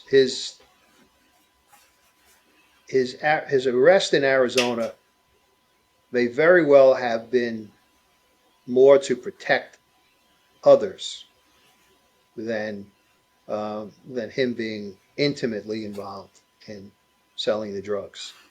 And I don't know that for a fact. I suspect that that's the case. But there are some other things that I know, about what happened in the jail in Arizona and in what his life in Arizona. But I know that from talking to him, from listening to him about certain topics and things of that nature, he's a changed man. I'll give you an example. You remember perhaps you've heard about, I'm sure it was a worldwide story about these fires that occurred in Hawaii, where this whole city was burnt to the ground. And Sammy never believed. He was very, very touched and very emotional about what happened to those people, and angry about what he believed was a story that was put out about lightning causing it. He believes that it was negligence on someone's part there, and maybe even something deliberate. And I remember I was surprised, quite frankly, that he was so attuned to the suffering of those people in Hawaii as he was. I just was very, and that kind of gave me the added to my sense that he was a very different person. So. Okay. Did you watch or hear about the chat that John Gotti Jr. had with Patrick Bet David? I did not see it. No. Okay. I know who Patrick Bet David is. I know he's a podcaster. I did not see it. I have no idea. Was it on YouTube? Okay. It was on YouTube. Yeah, it's Value Okay, Entertainment. Yeah. He waved around his 302 and claimed that he was never a cooperator. Do you? Well, let me kind of explain a little bit. His 302, I think the front page of it he spoke of, and he said, "Look, I didn't implement anybody. Here's the evidence. Here's the evidence." Would you say that he, I guess you must know him somewhat or know about him somewhat. Would you say from what you know that he is a corporator or not? I never heard anything or anybody tell me that he was a cooperator for in any shape, manner, or form. Now I say that just because I mean that's just my well, what I said. It's just my statement, but I there are, and I don't suspect that this is what happened with him, but if the government or whoever a person was cooperating for or with doesn't want that known because that was the deal they made, I'll tell you things, but you can't attribute them to me. That's a possibility. That I mean, that's a fact of life that happens. I have never heard anything about John Gotti Jr. being a cooperator. Never. I guess this is the wider question of what, and I was going to ask you this, what you define as a cooperator, a rat. Because he did sit down with the government. He admitted sitting down with the government, but he said that he didn't give them any information. So, Okay. would that be a Well, if cooperator in your eyes, or? no, not in my mind. A cooperator is someone who sits down with the government and gives them information that the government can use either in an investigation, to further an investigation, to further, to testify at a trial, to make a case better against someone who's already been indicted. There are cooperators who are simply, I'll give you an example. I had one for a year.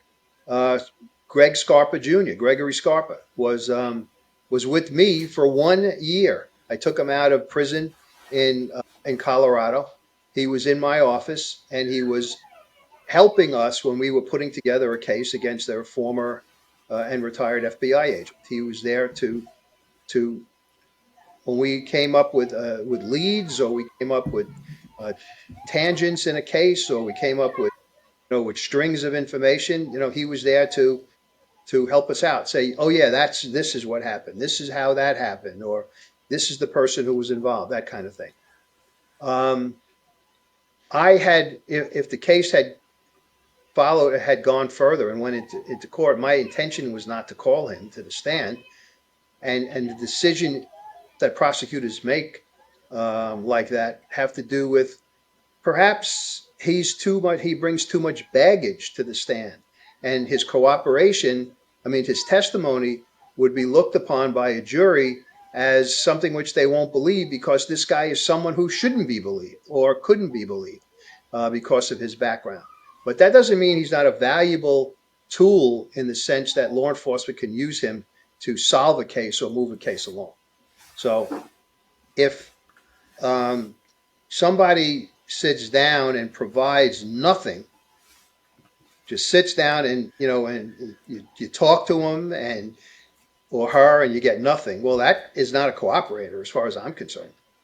Cooperator is someone who gives me information, and either I use, as I said before, in an investigation, or I put them on the stand and they testify. Well, this is very interesting because what Gotti Jr. did is that he did name people in his cooperation agreement. And I said he was waving around the front page. Well, it was several pages of cooperation. So he was saying, look, there's nothing here in this list. But the cooperation agreement's online, so you can anyone can Google it and see it. But then he does mention names of prominent and not so prominent people in that life to the government. So would you then think that it's not a leading question, by the way. I don't really care if he's a cooperator or not. I'm just interested in your view. Would you then think that that steps over the line of cooperator? I would not consider him a cooperator. He was likely giving people names to the government that they already knew. I mean, he could, if he wasn't helping them in an investigation or helping them in terms of helping a trial, or making a trial better, I don't see him as a cooperator. Just going in and sitting down with someone doesn't make him a cooperator as far as I'm concerned. Okay. Because what is he doing? He's not cooperating. Is that? Well, there's several schools of thought here. One of the schools of thought is that anyone who sits down with the government is a corporator. So even if you sit down and you discuss crimes, people, whatever, with the government, then that you equate to a rat, a corporator. And there's other schools of thought which seem to be more maybe along your lines, that you have to testify against somebody or provide information. Because I guess what you're saying is, well, it sounds like he didn't provide information with his 302s that could have led to a conviction, well, or an investigation. Well, how do we know that? Because maybe it did. You know, even though he didn't I'll know that, and stand nobody's trial. going to know the answer to that. No one's going to know the answer to that. You asked me a general question about what I considered a cooperator to be, and I gave you what I thought. But you're saying now, how do we know that Gotti just providing names didn't lead to information that the government used in an investigation? Well, if that's the case, then yes, in retrospect, you can say, yeah, he was a cooperator because he gave information that led to an investigation or furthered an investigation. But short of that, just providing, and when you say providing names, I don't, did he sit down and give Gaspipe Casso, my father, this guy, that guy? So what? People know those names anyway. That doesn't do anything for me as far as as a law enforcement official to help me. So, Okay, no. but I would say I have never heard that he was a cooperator. Never heard that. That's not to say he wasn't. I just never heard it. Okay. Michael Franzese interviewing the son of Sam, someone he obviously would be familiar with the horrors that he committed across New York City. David Berkovich. Yeah. Have you seen that? Did you hear about that one? I have not. I have not. I have. Listen, I grew up in the DA's office and in New York City when Berkowitz was doing his killing. In fact, I was working the night that he killed those people in Brooklyn, and I was supposed to get the case to put it into the grand jury, and I was going on vacation, and my boss did me a favor, according to him. I wanted to do it. My boss said, "Listen, you're going away. Just go on vacation. I'll give it to someone else." So, Berkowitz is not interesting to me at all. I wouldn't, if you told me that Franzese was interviewing him, I wouldn't spend 1 second watching that interview. I have no interest in listening to Berkowitz. Do you think, I suppose my question around this is, do you think that ethically, morally, it was the right thing to do to platform a serial killer? I don't know. I don't know what he said. If he talked about him being a born again Christian and talked about, all of that stuff, well, maybe it was ethically okay. I've never thought about, not to say I should have, but I'm not in your business. So I don't have to think about whether something if I put someone on the air, is that ethically correct or not? I just never have. But if talking about what he did to those people he murdered and giving him a forum to talk about them, I don't think is ethically on the up and up, quite frankly. But he's supposed to be a born again Christian now. He's supposed to have completely changed his life. In fact, I heard this, and maybe it's a rumor, that he's turned down, appearances at the parole board, because he's not necessarily interested in going out. He's self-punishing, in terms of that. But I happen to know I had a client who was in jail with him. Excuse me, and this guy had nothing but good things to say about him, in terms of, he knew what he was, a monster, but he is kind of, left alone and quote unquote respected in jail because he has the way he carries himself, So, but I really wouldn't want can give an opinion as to whether or not Franzese talking to him is unethical um, or ethical. I just, I don't know what he No. said, and I don't know what comment it is. I can tell you, as I said before, I would have no interest, and I haven't had any interest in listening to Berkowitz ever again. So No, no, thank you for that. I just thought, I know you've got obviously busy doing other things, and the last thing on your mind is watching what's going on in this mafia organised crime space in YouTube. But I thought, because it's obviously been your history with prosecution and defence and, organised crime figures, I just thought I'd ask you just the current affairs. I wasn't necessarily expecting you to know everything or be abreast of it. I just thought I'd just ask you, interested to know your answers.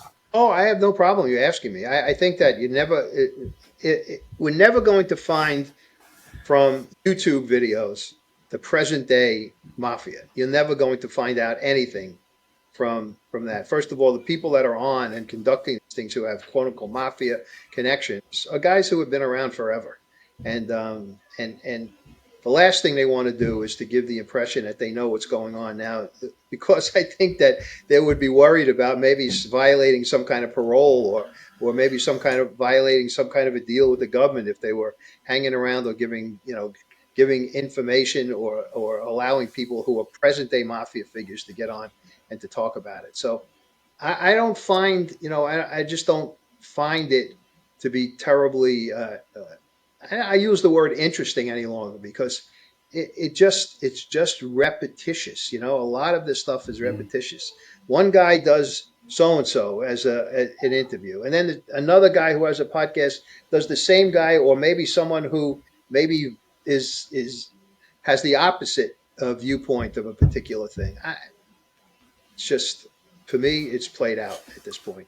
I just Right. and I've listened to podcasts of guys who have written books. There's a recent book out now about the gal um, Vicarina. uh, the war, the Colombo War, Yeah. and I listened to this author, and I'm not going to say his name. I listened to what he had to say, and it was so unimpressive to me about it was stuff that everybody in the world, for the most part, who knows this stuff knew, and has been out there. And I just had no, I turned it off, quite frankly. I had Scarpa Jr. with me. I knew a lot about the war because of what I learned when I was prosecuting, this FBI agent, and I learned firsthand from Scarpa's people or people that were around, what happened and what was going on, the day that it started, quite frankly, was, Scarpa's daughter was in the car with him, and I spoke to her. So I guess my point is, Rob, that I don't find it entertaining any longer to listen to these guys talk about things that I know about firsthand from other sources. That's really what my point is. And from cops and from I got detectives you. that I in the case, So Yeah. Okay. Maybe on to something more interesting for you. Politics. Just, I won't keep you much longer, but I just want to get your view on Trump. Has the first several months of his presidency been a triumph in your eyes, or not? yes, I agree. I do. I do. I do. I'm not a problem telling you. I voted for Trump. I voted from the last time. I'm a supporter, and I believe that we're going through some troubled times now with regard to this tariff stuff. But I think ultimately his way of doing this is going to work. I mean, there are already countries calling him, setting up appointments. Japan, South Korea, the UK, not the UK, but the European Union. So it'll work out. And he's closed the border, which is the biggest thing. I mean, to allow 25 million illegals to come into a country and create havoc that they've created is something which, to me, was disgusting. And he's been able to take care of that very quickly. So, and when you think about it, sometimes I think it's a joke when you hear about Elon Musk and what his group is finding in terms of wasted government money and what it's being wasted on is just incredible to me. I mean, nobody knew that. If people knew that, then this country would be a lot different than it is right now. And I mean, to think about, the one that sticks in my mind all the time is sending money to Iran so that there could be a Sesame Street show put on and things of that nature. Why should I be paying for that? Why should I be paying for people who are studying, whether or not mice should be transgender, which is what they did. I mean, those are the things that make me sick to my stomach. That's my money. No one asked me to, if that's the way we wanted to spend it. So yeah, I do think Trump's doing the right thing. I really do. I'm just Eric sorry he only Adams. is. So, Sorry, say that again. I said I'm You're sorry he just only sorry. has 4 years. Okay, cool. Eric Adams, the controversial mayor, which is obviously on your patch. What's your view on Eric Adams? New York City is in very bad shape. Very bad shape. New York City has been in bad shape since since Bloomberg left and under De Blasio, who was the mayor. I don't understand how that guy could become mayor. And then he was a mayor for 8 years. He ruined everything that Giuliani and Bloomberg did to make New York City the jewel that it was at that time. I don't I don't agree with Adams on a lot of things. On a lot of things, I do think he could have. I do agree with his stand that he took about the migrants, and I think that was something which the Biden administration punished him for, indicting him because he took a stand against the White House. And I'm happy that is now behind him because that was a politically motivated um, prosecution, as were the prosecutions against Trump, all of which have fallen apart. So, I mean, the joke of when Trump was on trial in Manhattan for something that wasn't even a crime, that they made into a crime, they finagled it in such a way. I was a prosecutor for a long time. I would have left the DA's office if someone asked me to prosecute that case. I would not have done it. It was a joke. So Adams is not, in my opinion, not going to be reelected. His ratings, his favorability ratings have gone so low that, um, and it's unfortunate. 20%. It's unfortunate that the only person that I think can win here is a guy who had to leave the governorship. This guy Cuomo. I mean, he was a big problem in Albany for us. So I'm not looking forward to him becoming the mayor of New York City. That's for sure. So Do you know who you're going to vote for? no, I don't, because I don't know who's running. I have no idea. I don't know. There's Did you ever come across Adams in your life? Because he was a only policeman, wasn't he? Then went into politics. yeah, he was a cop. He was I only knew him because he was the head of some group called 100 Blacks in Law Enforcement. I didn't know him as a street cop. I don't think he was. He may have been a street cop. I'm not sure if he was even assigned to Brooklyn. I personally never came across him as a cop. In terms of having him come into my office and sitting down and telling me about an arrest that he made. No, I never came across him. So, um, there are a lot of people who don't like him for a lot of reasons. They think that him being out every night, going to nightclubs and doing all kinds of stuff like that is just beneath the mayor. He needs to be working harder for the people. And I wish he would take a stand against this whole sanctuary city stuff where bad guys get hidden because the city council says that you can't talk to the feds about them. And it's just against my the way that I grew up as a law enforcement official. So but I don't know if that answers your question about Adams. I'm not crazy about him.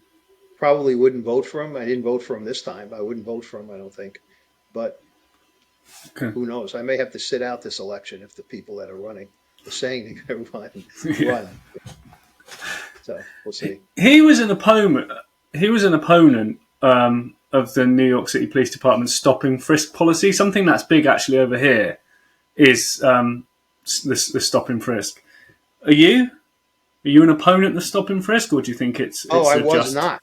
I was not. I was working during those days. I was working in the in the courtrooms that those policies helped us a great deal in terms of stop and frisk. Now, were there cops who took advantage and went further and didn't do it properly? Yes, that's true. But for the most part, the idea is fine. The idea is fine. The broken windows theory is good. If somebody's committing a crime like jumping on turnstile, well, he should be stopped and arrested. And then you check out his record and you find out that he's got a warrant, or he's got some kind of, or he's on parole, or so that was the whole theory behind the broken windows thing, and stop and frisk went along with that. So, but that's not to say that it wasn't abused. There were times when it was definitely abused, and I wouldn't agree to anything like that. But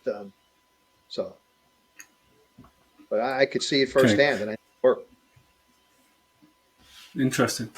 So my last questions, or last topic, if that's okay, is controversy surrounding you. When I was doing some research on you, one of the things that came up was usually the word controversial before your name. Yeah, I know. Can you explain where this controversies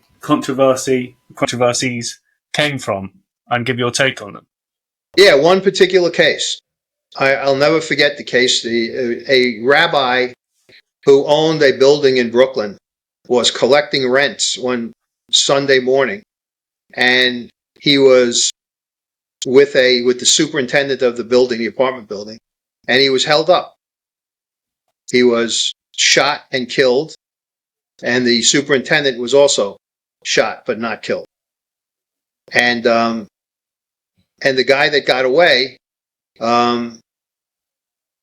we arrested him. I tried him. I was asked to take the case specifically because politically the rabbi was connected to the district attorney of another county in the upstate New York, and that district attorney asked our district attorney to have someone who he trusted on the case. The DA put me on the case, and I tried it. And I called 3 or 4 witnesses, all of them above board. One of them was a guy who lived in the building where this happened. And when the shooter came out, he was in the apartment right above the entrance and saw him and identified him. But, witnesses they have problems. There are some witnesses who are just problem witnesses. And this guy knew that he couldn't go back to that neighborhood because he and others had been threatened by the defendant's friends. And we put him in, we housed them. We put him in a hotel or whatever we did with him. And another guy he was another witness, testified. He went off back home to Puerto Rico, and the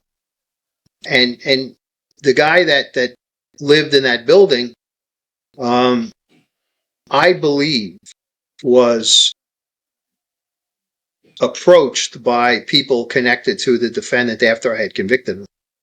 And I knew the defendant was in jail trying to find out the names and addresses of these people because he had used either my name or the name of an investigator from jail to get information. But what happened is he got a lawyer who claimed that I didn't turn over information about what I did for this guy, which was untrue. So I didn't do anything other than house him while he testified, and he made a big deal of it. And I was caught up in a political firestorm at that point because the DA was not getting along with some reporters, and this guy was feeding these reporters with information about me, which was not so.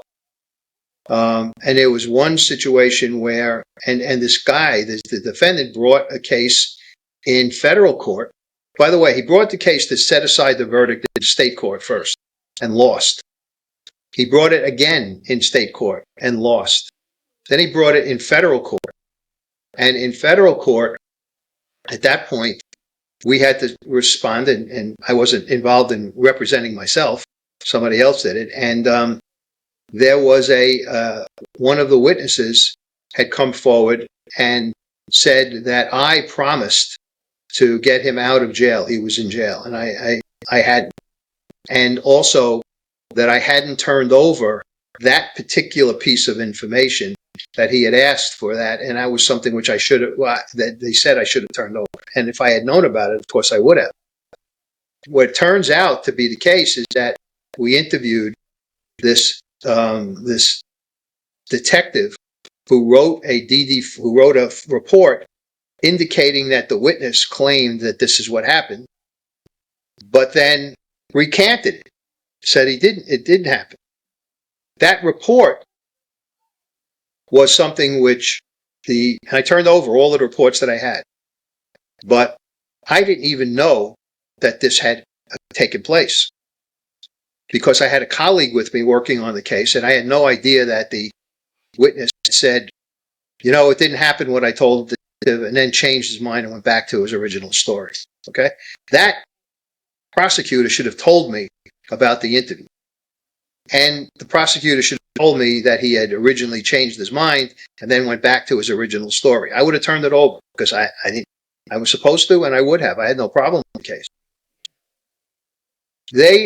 The defense attorney said that I was the guy who interviewed him, and I was the guy who got his recantation and then his going back to the original story. And as it turns out, I was not. And the way we found that out is we called the people doing the case, called the detective in and said, well, when you were sitting down with Mike Vecchione with this witness, and he said that, the detective said, wait a second, it wasn't Vecchione. He is nowhere near this. It wasn't him. It was, and I know who it was. The guy had died by that point. He passed away. So that became a big cause célèbre that I did this. I was there. I promised them all this stuff, and it wasn't me at all.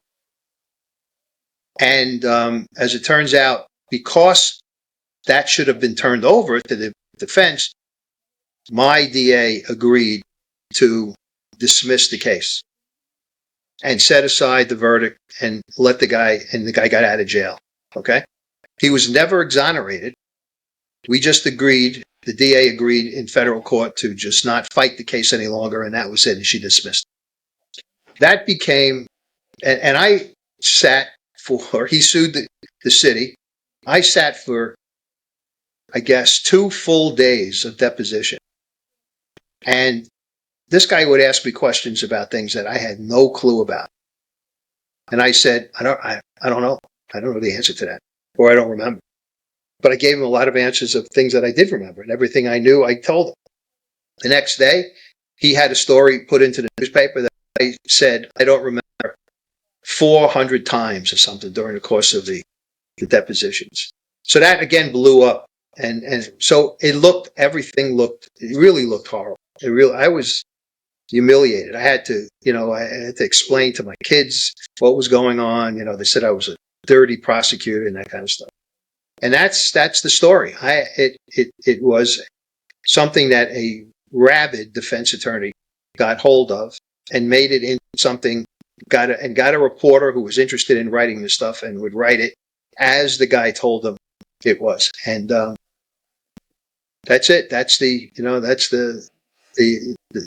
sum and substance.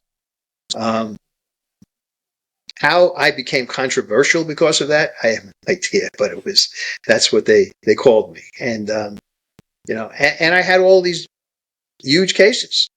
I didn't make any friends, Rob, when I was prosecuting 3 Supreme Court judges or the head of the Democrat Party or, the police officers. I didn't make any friends with regard to that. So, so anybody who could say a bad word did. Wow. Fascinating.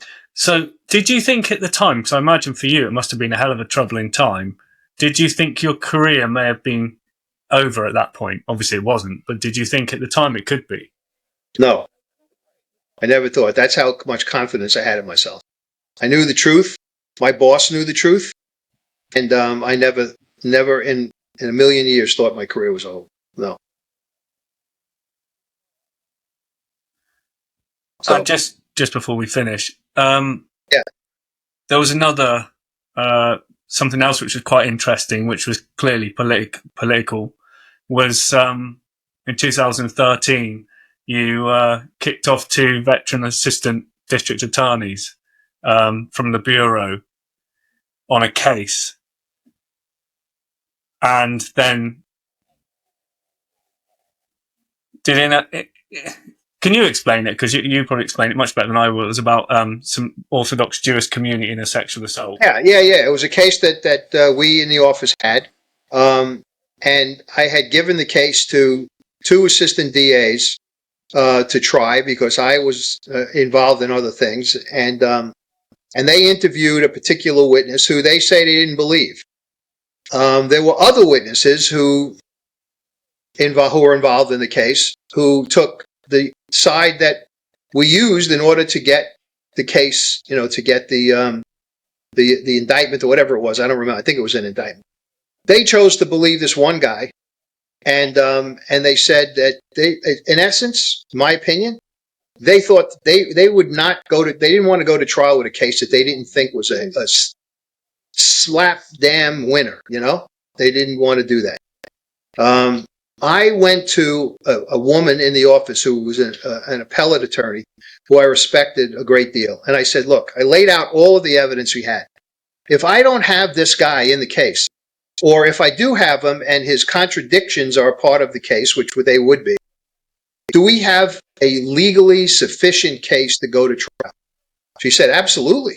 There's no sense that you weren't, that you don't.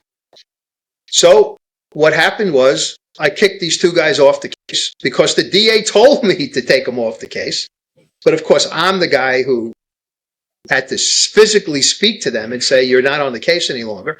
And the DA said, and here's what you're going to do. When I win the election, it was right before the election. When I win, you're going to try to. Okay? I said, okay. That was it. He lost the election. The 2 guys who, particularly one of them, was, I found out later, feeding information to the DA's opponent, all during the time he was running, as well as other people who were working for me were feeding information to the DA's opponent. And he was interpreting it the way he wanted. And in order to make sure that he saved his own job and made sure that he continued working in the office, he was doing this. And if there was a loss, he wasn't going to lose his job because he was now feeding information to the DA and had feed it to the opponent. And the opponent won. And he and this other guy wrote this report that indicated what I just said. And they told him, they made up some story about how they told me that the guy lied, they knew he lied, and then I said, don't worry about it, hide it, or whatever the hell they said. I never said anything like that at all. In fact, I was going to use the guy because I believed him. They just didn't want to go to trial with a case that they thought was a weak case. And that was it. And that all of that stuff came out later on about this letter, about this, the report, and that I kicked this guy off the case because I don't even remember why they said I did it, but it was controversial according to them. And again, it was not something which there was nothing wrong. Did nothing wrong. They just didn't want to try a case that they thought was not the strongest. I've tried cases that I knew the defendant was guilty, and I knew this guy was guilty. I've had weak cases, but I wasn't ever afraid to go to trial.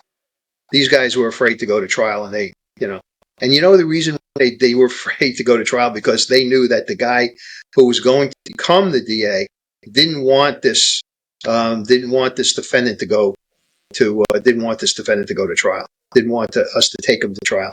Who knows? Maybe he had gotten campaign money from him. I have no idea. But in any event, that's what happened. And he didn't. This new guy, the new Brooklyn DA, who replaced your ally, his name was Ken Thompson. Thompson, right? He beat your ally Charles Hines, if I'm right with that. And then he got in, didn't he? Because you resigned because he threatened to fire you. He said, "If I get in, Vecchione's gone." And you went, "Oh well, screw you. I'm gonna resign anyway." And then this guy Correct. came in, and then he sacked your son, who was also an investigator. Is that right? Yeah, my son was an investigator, and he called 4 months into his term. The chief investigator called him in and sat him down and said, this is why how I don't want to say this. I think this will speak for itself. Instead of being honest and saying we're letting you go because of your father, which is what it was, they said to him, "We're going in a different direction." There was no direction other than the direction these investigators did all the time. There was no different direction. But they didn't have the guts to tell him or to say why, because I guess maybe they were afraid that, they were afraid that someone would go to the press. The press picked it up anyway. In fact, there was a story in the New York Post about them firing my son, and it was such a unbelievable bullshit story that they gave him that it was laughable. It was really laughable. So I feel bad because my son had potentially lost that career. But you know what? He landed on his feet. He became an EMT, emergency medical technician, and now he's a nurse and doing very well. Oh. Maybe in the long run, this DA Thompson did him a favor by getting him out from under that political quagmire that became the DA's office. Sounds crazy. Like all this stuff just sounds nuts, doesn't it? All politically motivated and it does. yes, It does. And I'm happy it's past. I'm past it now. That's what we're talking Great. about. 2013, 12 years ago. Yeah. Could your son have sued them for wrongful dismissal? No, because he was a employee at will. He had no civil service protection, and the DA has the right to hire and fire who he wanted. And we could have perhaps, put together a case involving, him firing him because of his dislike for me. And by the way, his dislike for me goes back to my prosecution of the head of the Democratic Party, who the DA grew up with in Brooklyn. So there was no love lost, believe me, over that prosecution between he and I. So